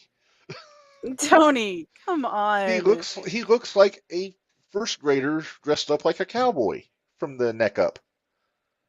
Sure does. I'm loving the headset The around headset, his neck too. yeah, Yeah, because the he wants to headset be around his neck. Paulie. Right, exactly. But at least wear the damn thing straight, Tony. That makes me think that he had the headset on under the hat backstage. Wait. We need to get a hat like that. And we need to get Lincoln to wear it. And we need to do who wore it better. Yes, I have a feeling Lincoln will have him beat. I will see I what I can do about that. I see if you can make that happen, and we'll try to get that. I'll see if I can make that happen. Well, first let's see if his dad has a cowboy hat there. That he can just Yeah, send us a I'm not sure picture. if his dad would. His grandpa might, maybe. I don't know. We'll see what we can come up with Okay, because that would my be wife chimes in. hilarious. Not the worst picture of Tony I've seen in a cowboy hat. I'm sure there have been worse. This is just ridiculous. I'm sorry, this Uh, is even worse than the little cowboy hat that Kurt Angle was wearing. yeah. Yeah. I hate that. I hate that picture. Hate that picture. Okay. But AJ, Marina Shafir has the hat game on lock. I remember her and her hat. I know her promos were atrocious, but that's neither here nor there. yeah. Are Her we going to corny. talk about that? Because we haven't been on for 2 weeks, so that collision happened. We haven't Uh, talked about the Heart. Who won the Heart yeah, yeah, it tournament? was. Yeah, probably the best episode of Collision we've seen so far. 2 weeks ago, because it was the That's night. mainly thanks to FTR though, because Well, damn that tag team and match Bullet Club. Juice and Jay had a and big Bullet hand Club. in that. Yes, yes, they did. And it was so good. And did you see, Mark? They used tag ropes. They used tag ropes. The Pepper Yapper called out the time at one point. Uh, Yep. they didn't. They went 58 minutes and then ended with a pin when they could have just as easily gone to the draw, which is kind of Tony's MO with some of these long matches that he does. Uh, Hmm. no, best tag team match I've seen in. I hate putting out how many years have been, but many years. Uh, I have another cat down here. Why are you two pretty? The See, one who they're tries to they're even avoid me telling you during we the got to go podcast. home. Say they're even telling you we got No, to go home early. she's in her little hidey hole here in the corner where she tries to hide from the other cat. Uh, but no, easily like I put this match up there with like say the Briscoes and the Machine Guns from Ring of Honor, or anything with Triple X and America's Most Wanted in TNA back in the day. Hearts and Bulldogs, Midnight Express, Rock and Yep, Roll Express. It's right up there, and it I was have really no good. issues saying that. Uh, Yeah. yeah, I think that's the Briscoes' second 2 out of 3 falls match in a year. I think they beat the Briscoes last year. So AJ Hmm. has commented, says FTR are the Kings is a 2 out of 3 falls match. Uh, yeah, the only team that would have a case against it would have been the Briscoes if they hadn't lost last year, because I think they Yep. won like 4 or 5 of them. But yeah, so FTR retains their tag titles in a 58-minute long 2 out of 3 falls classic. Willow beat Athena to win the women's Ruby. Owen Ruby. Thank you. It's been 2 weeks and I've slept I since then. know. Well, I just But watched it this morning again, so that's the whole reason I kind of okay. remember this. And I know there's a lot of people complaining that they won't let Ruby win the big one in AEW. I think Willow needed it more than Ruby. Ruby's in a, well, finger quotes, hot Ruby's in the angle top with the heel. I Outcasts. was say she's in the top heel faction right now, Yeah, so she's fine. yeah, and everybody loves Willow. She's bubbly and her music is catchy. Uh, strong as an ox. Hmm. Scary sometimes with some of the girls they put her in the ring with. That she's a little stronger than she Anna knows. I Jay. think sometimes. Anna Jay, yeah. But yeah, so Willow I think needed the rub a little bit more than Ruby did in this case. And I like Ruby. I'm not knocking Ruby on this. That's just it is what it is. The the main event was Punk and Starks for the men's Owen Cup. I think Yep. everybody was expecting Punk to win. I honestly wasn't. I I was expecting Starks to win. I think I picked Punk. I picked Punk. So I picked Starks. I did not expect Starks to win the way that he won. right. Little assistance from the ropes on the roll up, and then what they didn't show, unless you watch Battle of the Belts, because the shows kind of rolled over into each other. Uh, Liger came out to present the cup to the winner, and Ricky just snatched it from his hands and ran away like an asshole. Yep. And Well, I heard about it. I didn't see it, so I'll have to go back and watch it yeah, because I uh, didn't make it through Battle of the Belts or whatever. no, it was right at the beginning of Battle of the Belts, but yeah, I had to literally like they showed for some reason my DVR I got the rollover from Collision, and then when I put on Battle of the Belts, it started with the rollover from Collision. So Nah. so I wasn't gonna not see it. HA comments here. Willow is in the spotlight right now though because of winning the match with Mercedes Moné. True. You'd Yep. be dumb not to give Willow a spotlight after that. Uh, there's a point you brought up, I think, Minderz. If injuries don't happen, do we get Mercedes against Hayter at Wembley in some sort of a title match?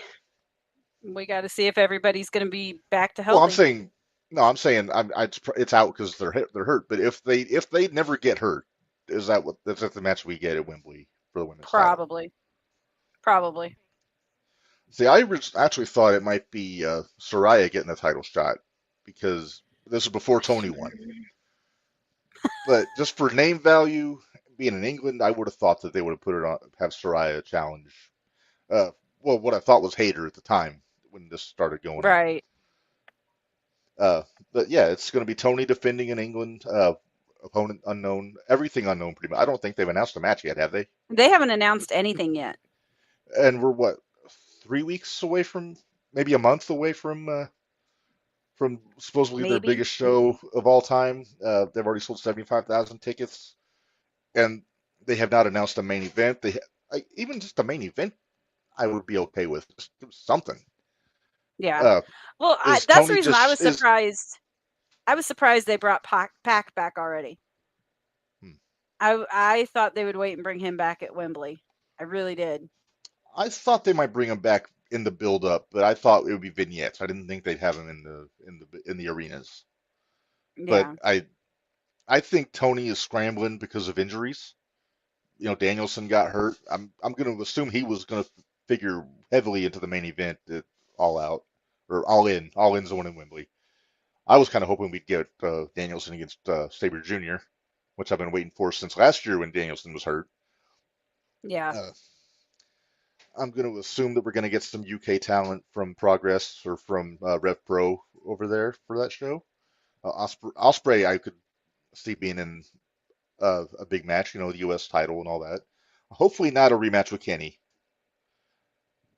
Yeah, AJ commented Omega versus AJ, Osprey 3 main event. I hope not. They got to space these out. They got every few months. Um, did you see? Okay. I actually went and read the sportsillustrated.com thing about Kenny Omega? oh, I just Oh, it heard was the so quotes. Just oh, just a it real was thick list on terrible. contest. I'm not going to go through and talk about all of it, but yeah, the guy that wrote it is an idiot. He And you got was Omega just he's an artist. I Yeah, you talk about shining them on. I mean, come on. I mean, I, mm, Kenny's a good wrestler. I'm not gonna knock it. He's good at what he does. I'm not gonna say he's the Picasso of professional wrestling. Or, well, maybe Picasso's no. a bad example. We'll say the Da Vinci of professional wrestling. I see Uh, what you did there. yeah,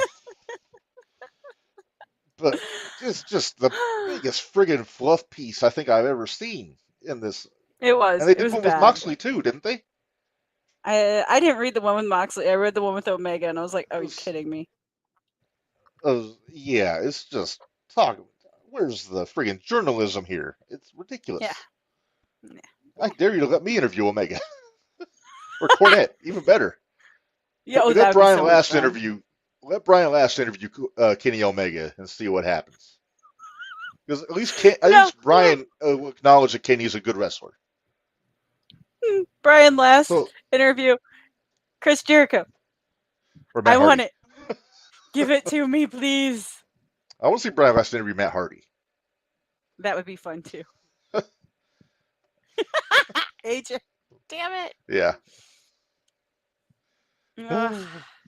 Well, Minderz, we're coming up on. Let's Let's just keep let's get going. into the usual business. We're kind of getting off track a little bit. It is time to get into our mainstays here on the show, starting with.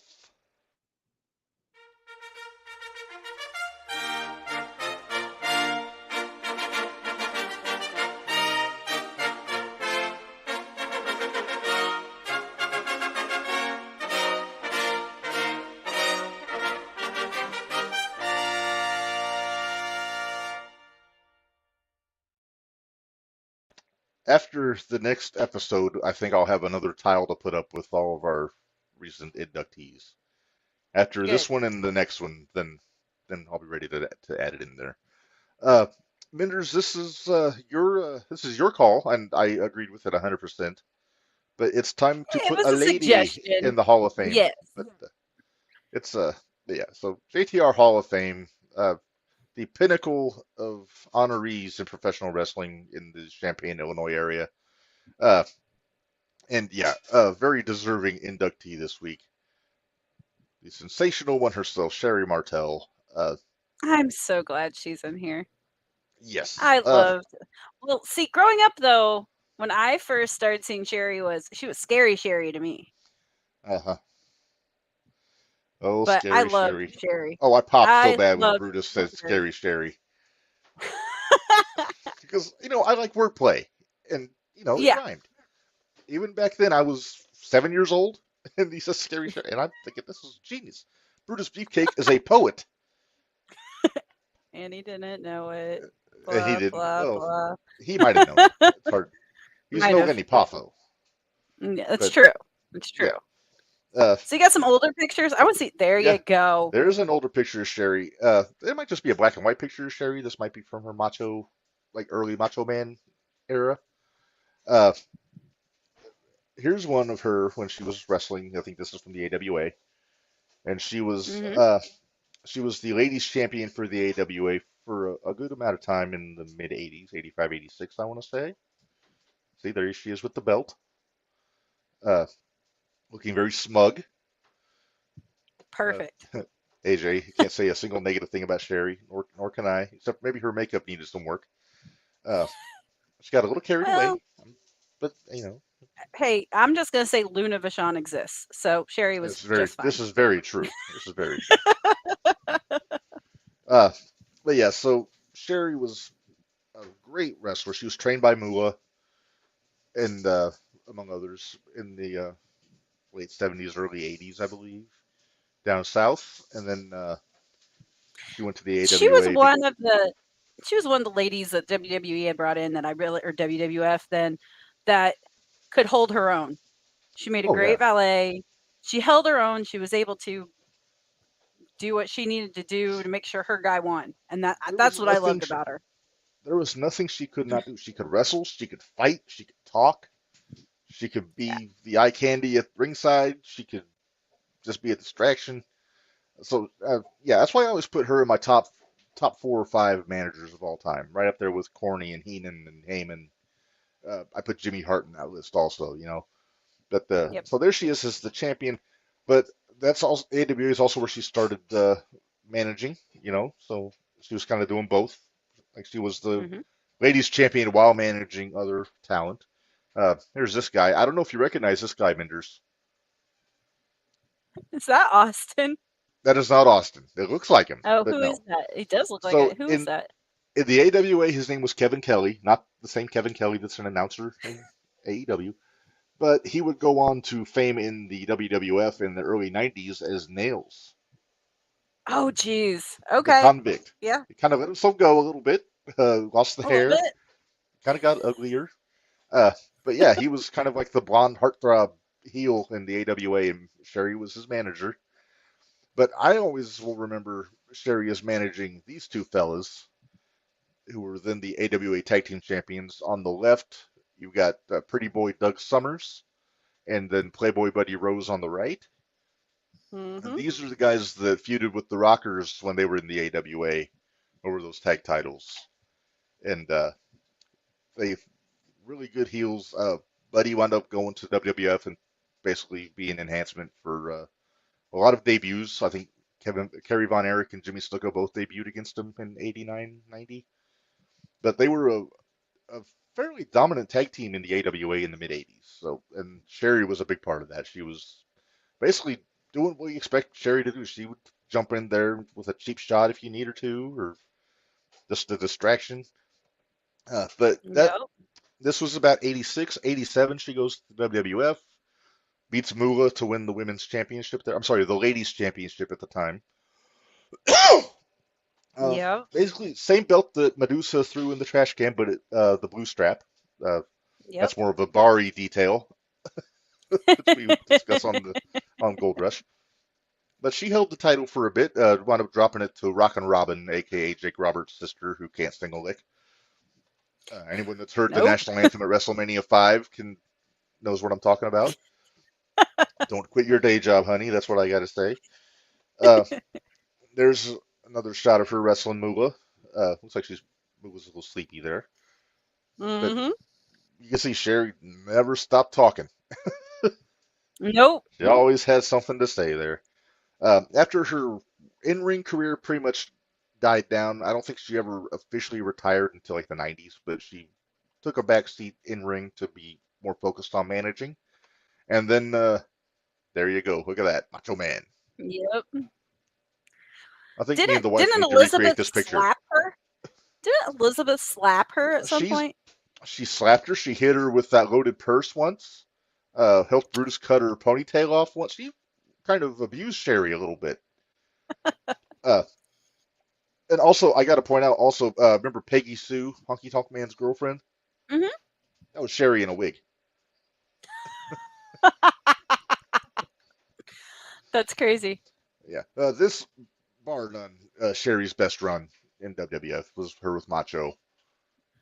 This is pre Kingdom, when there was this Macho Man and Sensational Sherry. Of course, eventually Macho King and Sensational Queen, as we know. Yes. And then Sherry started to get creative, we'll say, with her look. I just picked A one little bit. picture that really stands out. There, Dear Lord. she get. Sherry. This would be where Scary Sherry came in. This is scary, Sherry. Yes. Yeah. Uh, so yeah, she started getting a little creative. That's when Macho started wearing the cowboy hats and the full outfit instead of just the robe and the sunglasses and the headband. Uh, Sherry was a history maker, as we know, WrestleMania 6. She was in the first intergender tag team match at WrestleMania, her Macho against Dusty Rhodes and Thapa. Uh, see I Elizabeth loved out there her. in Dusty's corner. Yep. Again, interfered. Sherry never really did anything to Elizabeth, probably because Macho wouldn't allow it, if I had to guess. Right. Uh, Probably. That you're but probably right. yeah, and I think I try to take that back. I think there was one incident where Sherry slapped Elizabeth. But according to Bruce Pritchard, he talked about this on. They did a Sherry episode of the podcast a couple years ago, something to wrestle, and according to him, Sherry was terrified to do it. She did not want to slap Elizabeth. She didn't because she didn't want to hurt her. Right. Number one, because she's a nice lady and didn't want to hurt somebody, but number two, I think she was worried about what Macho would do if she hurt Elizabeth. Yeah, that could be a little creepy. Well, I don't know, Little creepy, scary. but a little scary. Yeah, yeah. Not Uh, scary. so WrestleMania 7, Macho loses to Warrior, has to retire. So Sherry's out a meal ticket. But what does she do less than an hour later? She joins up with the $1 Million Man, Ted DiBiase. Yeah. Uh, she called him her teddy bear. Wow. I Yeah, forgot about that. I yeah, totally forgot about that. yeah. They worked together very long. They were together maybe less than a year because by the time WrestleMania 8 rolled around, there you go. She Yep. got herself a boy toy, Minderz. She did get a boy toy. She The carried the Heartbreak mirror Kid. to the ring. She did. She She got hit carried with the the mirror to mirror the ring. eventually. Yep. She would wear articles of clothing that seemed to have pieces missing. Hmm. Case in point. Uh, now this is SummerSlam, and we've talked about this before. Uh, Sherry was involved in my favorite match at SummerSlam '92, and no, it's not Brett and Bulldog or LOD and Money Inc. Shawn Michaels wrestled Rick Martel. Minderz, do you remember this match? It's been a long time since I've seen Do it. you do you remember the caveat in the contract about this match? I do not. Inform me, Reb. Neither man was allowed to punch the other in the face. That was a clause put Did in you have by the Sherry. model versus the boy toy? And Sherry Got it. put that clause into the contract because she'd been kind of flirty with Rick, but she was still with Shawn, so she liked both of them equally. Uh, Finally, and you knew it was going to happen during the match. Somebody was going to get punched in the face, and Yep. there was a point in the match, and I just watched this match last week, so that's why it's fresh in my mind. Both guys just cock the fist back, and as soon as they both do this, Sherry's up on the apron, like trying to reason with them. And as soon as they Right. cocked fists, bam, fainted, dead away on the apron. So then once Sherry's Ah, out, then they start going to town, no punching and everything. They fight on the floor. They're fighting up the ramp, and whoever the camera guy was deserves a raise because there was a camera guy like right behind Sherry's head, and you see the guys fighting off into the distance, but then you see Sherry like raise her head up and look, like are they fighting over me? That kind of a thing. But then as soon as they started to turn around, boom, back down again. She was faking. She was It's just so she good. was Just selling. classic Sherry. And then, long story short, as if that's possible, uh, at the end, Michaels is carrying Sherry back, who apparently had fainted for a solid 6 minutes, which is No, not good if it's real, but when you're faking, it is what it is. it Uh, is what it is. and the model brought out a bucket of water, and instead of throwing it in Sean's face like everyone thought he was going to do, he dumped it on Sherry's head to Yep. wake her up. She looked like a drowned rat, according to Body Heenan. And she just lost her shit, ran away, ran down the aisle, just embarrassed to no end, and just fantastic. Best business in that whole show, outside of the main event. I mean, God knows it was better than the Macho Warrior match, which was just Yeah. a clusterfuck. Interesting fact, Benders. Sherry, obviously Sherry Martel is her name. For Right. the longest time when I was a kid, I thought she was related to Rick Martel, not realizing that she is from Louisiana and he's from Montreal at the time. Well, they could have been But long lost cousins, I guess. could have been, but as far as my research goes, that is not the case. Oh, But okay. yeah, but this is the end of Sherry's. She does the split with Sean. Then she's like managing everyone against Sean for a bit. Then has a little run with Luna after WrestleMania Yeah. 9. Goes to WCW, and what do you do with Sherry? You got to put her with Flair, right? Right. And at But the this point, now makeup, she though. can't. But the Yes, makeup. now she can't be sensational Sherry. That's the WWF name. So she's Sensu's Sherry. They changed Ah. it just enough, and she came out managing Flair for a while until he retired in the cage match with Hogan, Retired. and then yeah, so she moved on, and there you see she's with Harlem Heat. This is my favorite WCW run for Sherry. Was her with Harlem Heat. and they rechristened her Sista Sherry. Sister Shay. Yeah, and she was awesome. The stuff with Colonel Parker was uncomfortable to watch for the most part. Bari knows what I'm talking about. He's in the chat, but she was awesome. She was like they didn't need a mouthpiece in Harlem Heat. They could rap, they could do the thing, But Sherry was just the icing on the cake for those two. And then So she was a she little wound up, added bit of something that they needed. yeah, yeah, and that went through until I think '97. I think is when she retired from wrestling and just stepped away because then I think Jacqueline took over with Harlem Heat. So yeah, she I don't have the picture, but then she came back in 2005 with Kurt Angle on an episode of SmackDown in the build up to the match with Shawn, and she sang the lyrics of "Sexy Boy," but she changed it to be about Kurt because, as we know, Oh, Sherry geez. sang the original "Sexy Boy" entrance music. Right? Bari says early '97. Thank you, sir. Uh, but yeah, so that was then Kurt put her in an ankle lock, and then that was the last we saw of her until 2006. Ish. There she gets her just due There she finally is. WWE Hall of Famer. This was just about a year before she passed, unfortunately. But Mm-hmm. she made a fun speech. It was a little long, but that was kind of par for the course in those days. Well deserved. I mean, it's easy to say she's the greatest female manager of all time. Uh, like I said, she's in my top five, just period. Oh yeah, I forgot the words, AJ. I'm just a sexy Kurt. Dot dot dot. I'll I'll make make your ankle hurt. my ankle hurt. I'm Oh, gonna guess Lord. that Kurt authored those lyrics himself. But yeah, Probably. congratulations in the great beyond to the sensational Sherry Martel, our latest inductee, well deserved into the Hall of Fame.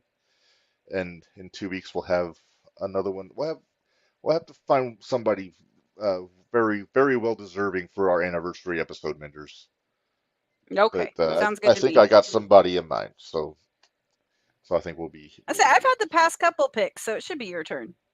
yeah. Well, no, I picked Zabisco last week or last episode, but Well, you picked the yeah, Bulldogs but before that. yeah, I We had the Bulldogs alternated. before that. Yeah, so I think we're kind of getting to where me and Barry are on Gold Rush, where each episode we pick one. Like I'll pick one, then he'll pick the next one, then back and forth. So that might be the way to do it. And then when Gary comes back, we'll get him involved also. He gets to pick like the next 10 then. Right. I think we'll just kind of squeeze him into the rotation just one at a time. I think he. Do I we think know he. when I our think he'll good want that. friend Gary will be back? Still undecided. He's handling some stuff at home. He does hope to be back soon. It's up to him. Good. I just told him whenever he's ready. Uh, but I know we have a gig coming up in September in Tuscola that we're gonna have to start getting ready for. So maybe I'll find out where his head's at these days. But yeah, he's got a bit on his plate, and we're giving him his space to get that handled. So hopefully soon. That's all I'll say. Good. All right. Well, Minders, we have one more order of business before we pay the bills. DABILLZ, The Bills. like the hip people say.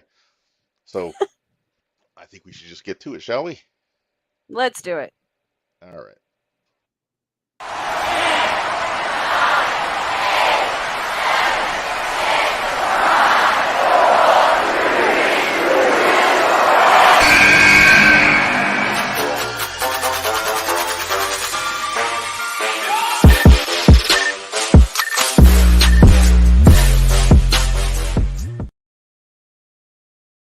I have to make sure that nobody catches me dancing off camera when that song kicks on because it's a banger.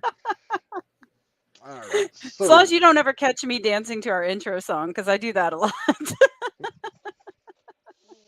all right. Uh, if Devontae Knox is ever on, then we'll do a dance off. But until then, No. Top 10 Tuesday. It Thank is you. Tuesday. We have a top 10 list, so we do top 10 Tuesday. And this edition is a little bit behind schedule. SmackDown was in MSG just a couple weeks ago, Minders, Yep. where we had some big business with the bloodline and everything. And that got me thinking. I say I left this one basically up to you. I didn't get a chance Okay. to do any research, so Okay. Well, this one, it's basically number one and then no particular order because it's hard to put these in order because they're so good. yeah. Our category this week, greatest matches in Madison Square Garden. Uh, they're going to be all WWF, WWE matches, to be honest with you. Uh, I didn't put anything from that G1 Supercard show that Ring of Honor did. It wasn't AEW yet, but I think I've got a pretty stout list here. So let's just get right to it. All right, number one. Start with number 10. That's how we do this, right? Uh, num 10. Numero 10, as LDLC would say. Speaking of Diez, WrestleMania 20, WWE Championship, Eddie Guerrero defending against Kurt Angle. I love this match. This is probably my Such a favorite good match on match. WrestleMania that year. Uh, Such a good match. Eddie doing Eddie things at the end with the boot. Uh, It was Eddie was brilliance. It really it was was brilliance. it really was. Was there a more creative wrestler than Eddie Guerrero with finding ways to cheat? No. But it's like he said, See. if it ain't cheating, you ain't trying.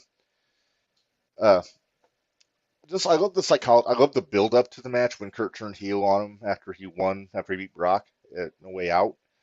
Uh, Yep. they did the angle where Eddie wrestled Paul with his hands handcuffed behind him, and then Kurt wound up being in the building when they thought he wasn't there and just beat the shit out of him. Uh, and then the match was, you can't have a bad match with these two guys in it, especially Mm-mm. at this point in their careers, because Kurt was still reasonably healthy at the time. Eddie had never been better at this point. This is the best Eddie ever was, in my opinion. This is my favorite Eddie Guerrero. Yep. 97 Cruiserweight Eddie is a close second. But look at him. He's the best shape of his life here. The mullet's gone, for better or worse. The gear I'm is on so glad point. when he cut off. I was so glad when he cut off that mullet. He was, but yeah, the whole doing the lowrider entrance and everything. It was just he was just so good as a babyface here, and everything he did, the fans just rallied around at this point. Like he could do no wrong until he tried to steal Dominic away from Ray. Yeah. Which I don't understand because it was his son anyway. Right, but he'd signed over custody to Ray. Now they could have just hung Dominic from the rafters in the ladder match at SummerSlam instead of the briefcase. They could have. They might have gotten in a little trouble for that. Might have, But just a little bit. yeah. Isn't But, that what a shark cage is for though? Shouldn't they just put it in a shark cage? They've been Yeah, they fine. could have done that. Put him on a swing. He was a kid. Dominic Kids love on a swings. pole. Yeah. Hey, also shout out to Dominic. The Dirty Dom is the new NXT North American champion. Yeah. So Dom I has heard some that, gold. which doesn't make a whole lot of sense to me. I think they're letting Tony book some stuff over there. I'm starting to get a little concerned. It makes sense to me. Judgment Day is right nipping at the heels of the Bloodline for most entertaining parts of their respective television programs. And But now they're putting Judgment Day on NXT. NXT was never part of the brand exclusivity. It was always just Raw to SmackDown and back and forth. They never drafted anybody to NXT from the main roster. They just drafted people from NXT to the main roster. So main roster talent going to NXT is fair game. I've justified all of this in my head. And Dominic never got his NXT run, No, that's because he rode his adopted daddy's coattails. Now, be nice. But hey, I'm going to say this though. And when he first showed up he was greener than shit. Oh my gosh, it was so bad. He's gotten so good these days though. Everything is good. Everything he's doing is hitting now. Yeah. Just the fan reaction itself notwithstanding, he's getting better in the ring. His look is better. The mullet is glorious. The character work with Rhea is good. Yeah. I heard they're getting in a little spat. Who is? Oh, apparently Buddy Murphy's a little upset with Dominic, but Buddy has no leg to stand on. Buddy hit on Dom's sister. He has no leg to stand on here.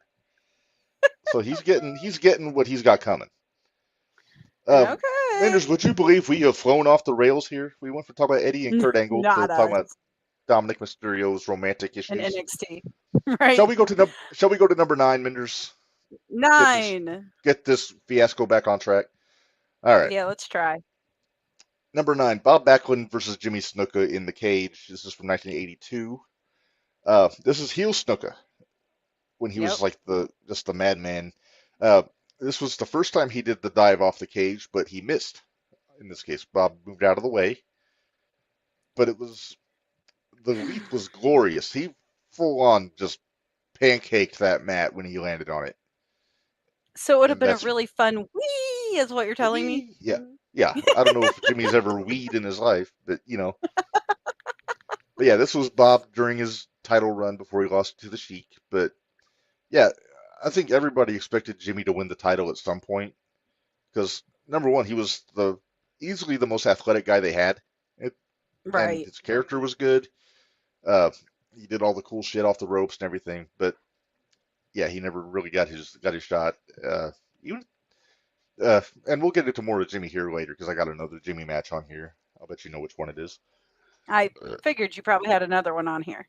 Yeah. All right. Number 8, Greg the Hammer Valentine versus Tito Santana. This does not Intercontinental surprise me Championship. one bit.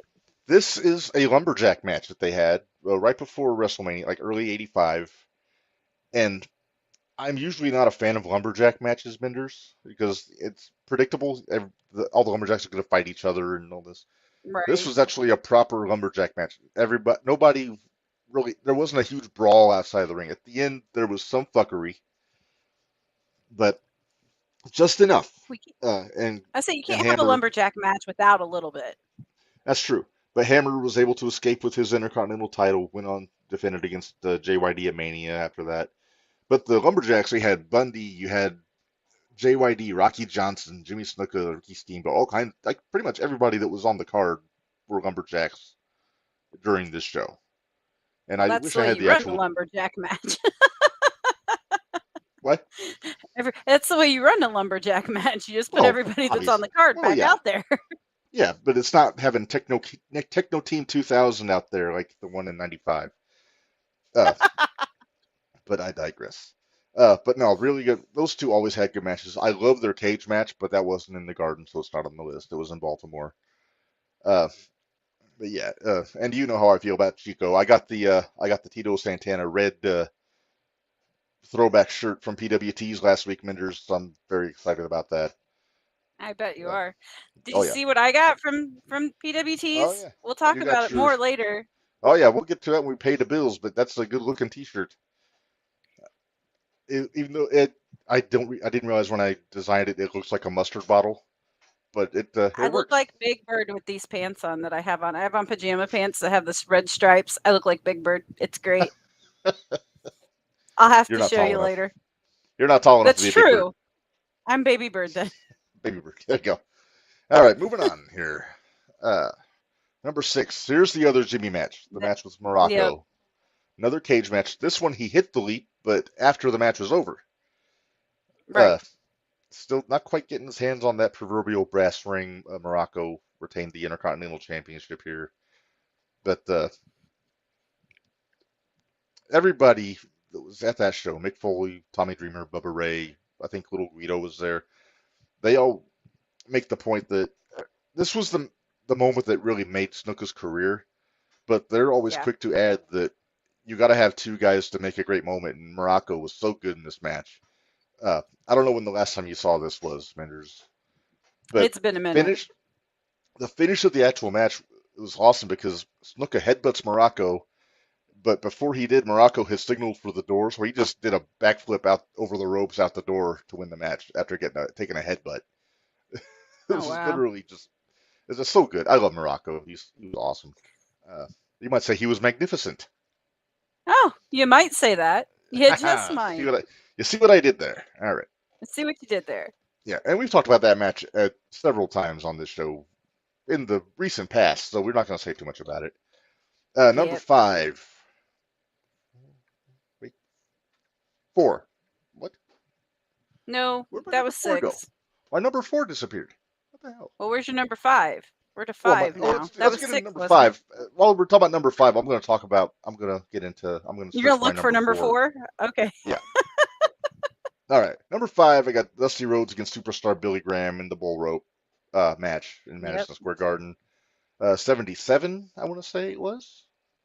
It was before my time. I know that. It was before my time also, but I love my Doesn't mean we Dusty, haven't and seen it, but yes.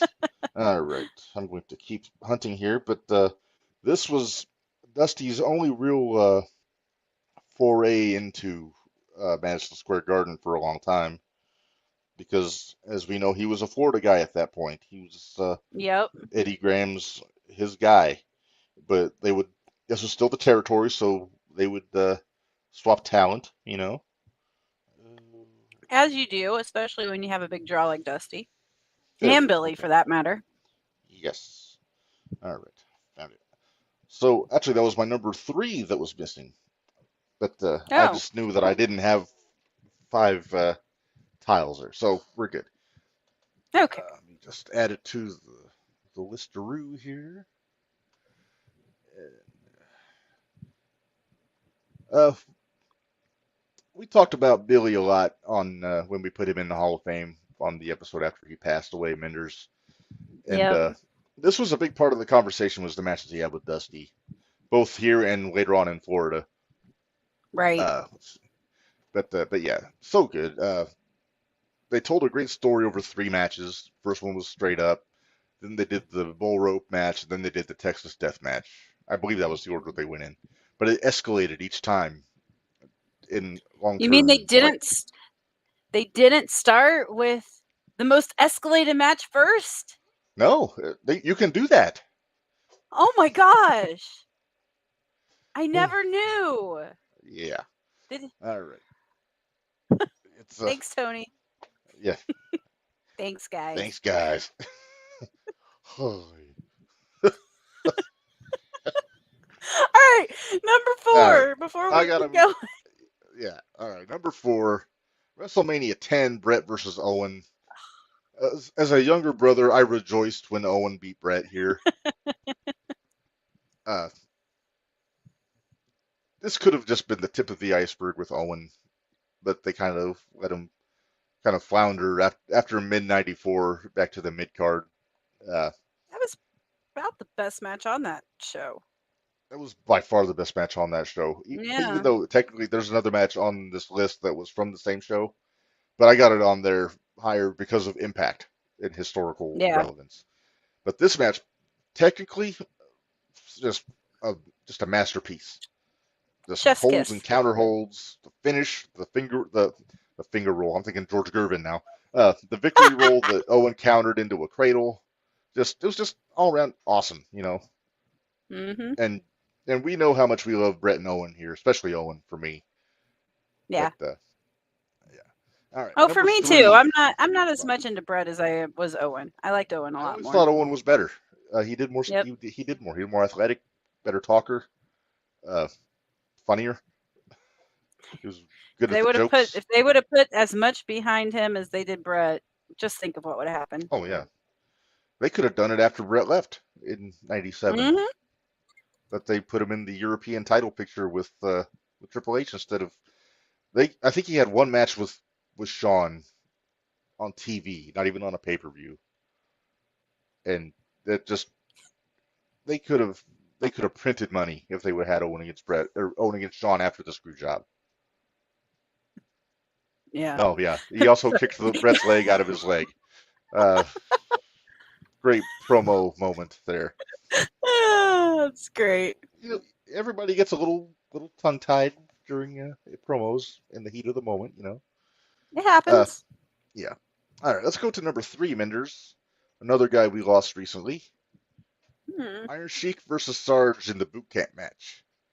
Yeah. This is one that would be considered overbooked fuckery these days. A lot of Well, blood. yeah. But they did it well, though. I love this match. I mean, the angle itself it wrote itself. Right. And for these two and I think this may have been the blow off of the feud in like mid to late 1984. before Sarge took off because he was making more money from Hasbro for GI Joe figures. Uh, Yeah. but yeah, just these two guys work so well together. Uh, I love the picture I got where Sheik has his foot up in the corner, about to ram Slaughter's head into it. Yep. Those loaded boots. Yep. I tried to get convince B.A. Malcolm to load up his boot after Sheik passed away for a Edgewood show, just out of tribute, but he didn't do it. How'd that work out for you? Well, he didn't do it, so he might have won. I think he won anyway, but it would have been easier for him if he would have loaded up the boot. If he was wrestling CMC, I would have brought the stuff myself and like shoved it in there when he wasn't looking. But that's for another time. Did you freeze again? Oh, Minderz froze again. All right. Well, while she tries to fix herself, uh, we're gonna go to number 2. Yeah, she just messaged me. Fucking computer, she says. I hear you. All right. Well, let's get into number 2. We can only say so much about the boot camp match that hasn't been said already. But number 2, WrestleMania 20, or WrestleMania 10. I forget how Roman numerals work sometimes. Razor Ramon versus Shawn Michaels, Intercontinental Championship. The first ladder match on like worldwide television. The first one, of course, was Brett and Shawn on a house show on Coliseum Video, but this one, both guys had a claim to the title, so they decided to put it in a ladder match. They did it at the Garden at WrestleMania, uh, and it kind of changed the business for all intents and purposes because it was uh, not the first of its kind, but it was the template for all the other ladder matches that followed it. And we got Diesel out there for a few minutes, got him over without having to do much. Uh, Shawn, uh, and it wasn't a handful of ladders all in the same match, just one ladder for the whole thing. We talked about this, Bari and I, on Gold Rush. We were talking about the Intercontinental title, so this match came up, of course. And yeah, it's just they just kept it simple, or as simple as a ladder match could be. Uh, Hang on, AJ commenting while Minder is frozen. I'm going to drop a completely unrelated fun fact. Tai Conti and Yuka Sakazaki have some of the best movesets on Piper. We're not talking about the video game, AJ. Killing me. But thank you for the little distraction there. All right. I hate my Minders, are you computer. back? I hate my computer. Ugh, It's a damn brand new computer. I just got it. technology. I All right. know, right? Minders, we're talking about Shawn and Razor in the ladder match, WrestleMania 10. Okay. Uh, That was number yeah, 2. just that was my number 2. Okay. You got any opinions you want to add about that match? They should have had 2 ladders. They didn't need 2 ladders. Yeah, They they only did. need 1 ladder. There were 2. The ratio should be 1 ladder for every 2 guys in the match. That's how it Okay. should be, 1 to 2. Now, the second ladder match Okay. they had 2 ladders, but no, I think this ladder match was darn near perfect, if you ask Oh, me. it was really good. It was the first time the mainstream had seen a ladder match, so it was great. Yes, it is. Yep. And it was also the first time they'd seen somebody with that much chest hair. 2 guys with that much chest hair. Yeah, no kidding. Holy crap. 2 very hirsute fellows in that match. Very. Plus, the mullets were fantastic in that match. On all 3 guys, Shawn, Razor, and Diesel, all had pretty spectacular mullets in that match. They did. They did. Yes. All right. Are you ready for number 1 here, Minders? I'm ready. Yes, I'm ready for number 1. All right.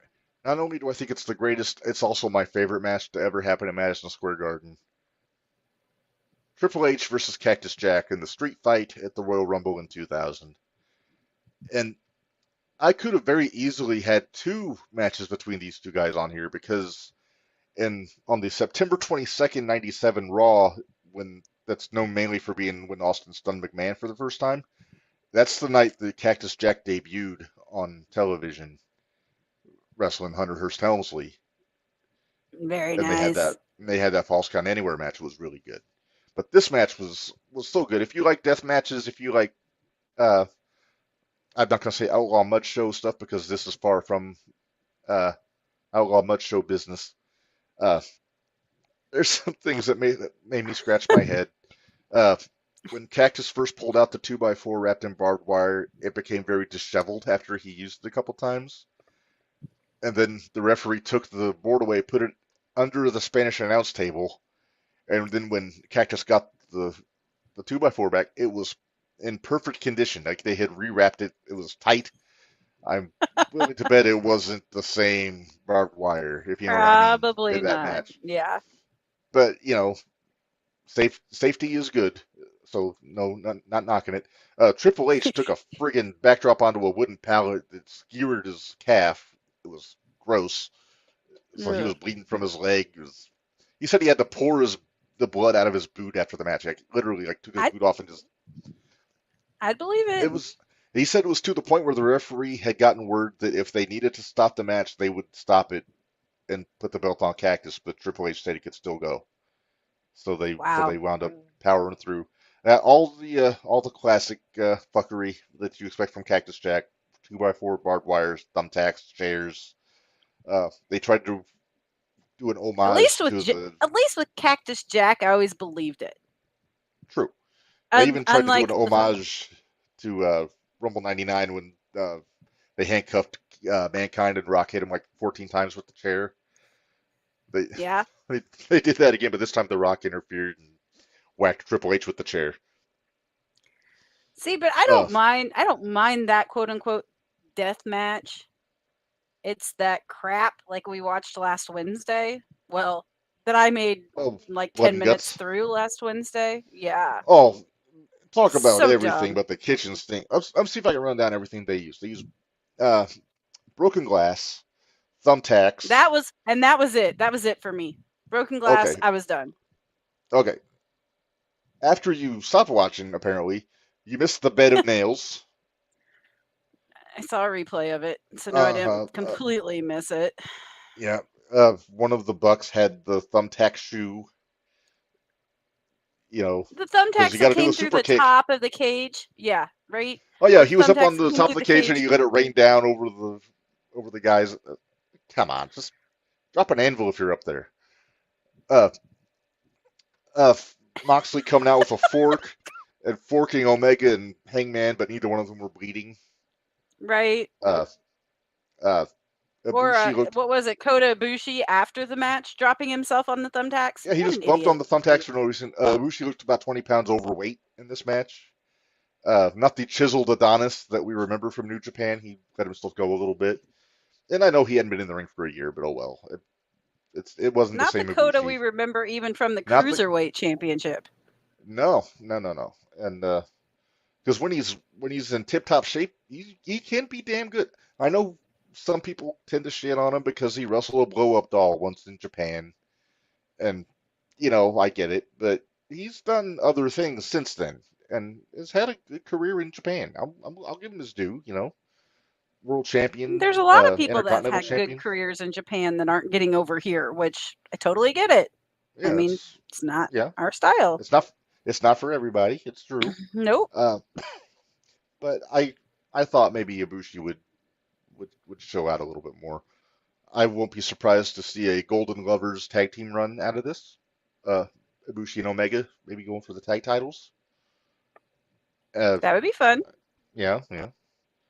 I mean, Omega can't go after MJF because that's clearly going to be Orange Cassidy going after MJF for the world title. I hate you, Mark. You put it out in the universe. You put it out in the. We've been You've putting it put out it in the out in the universe. universe before. My hands are clean here.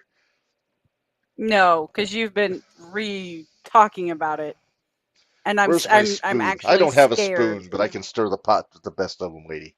You had a ladle. I I don't had know a what you ladle. did It's with in your the kitchen. ladle. It's back in the kitchen. I think we may have used it the other day.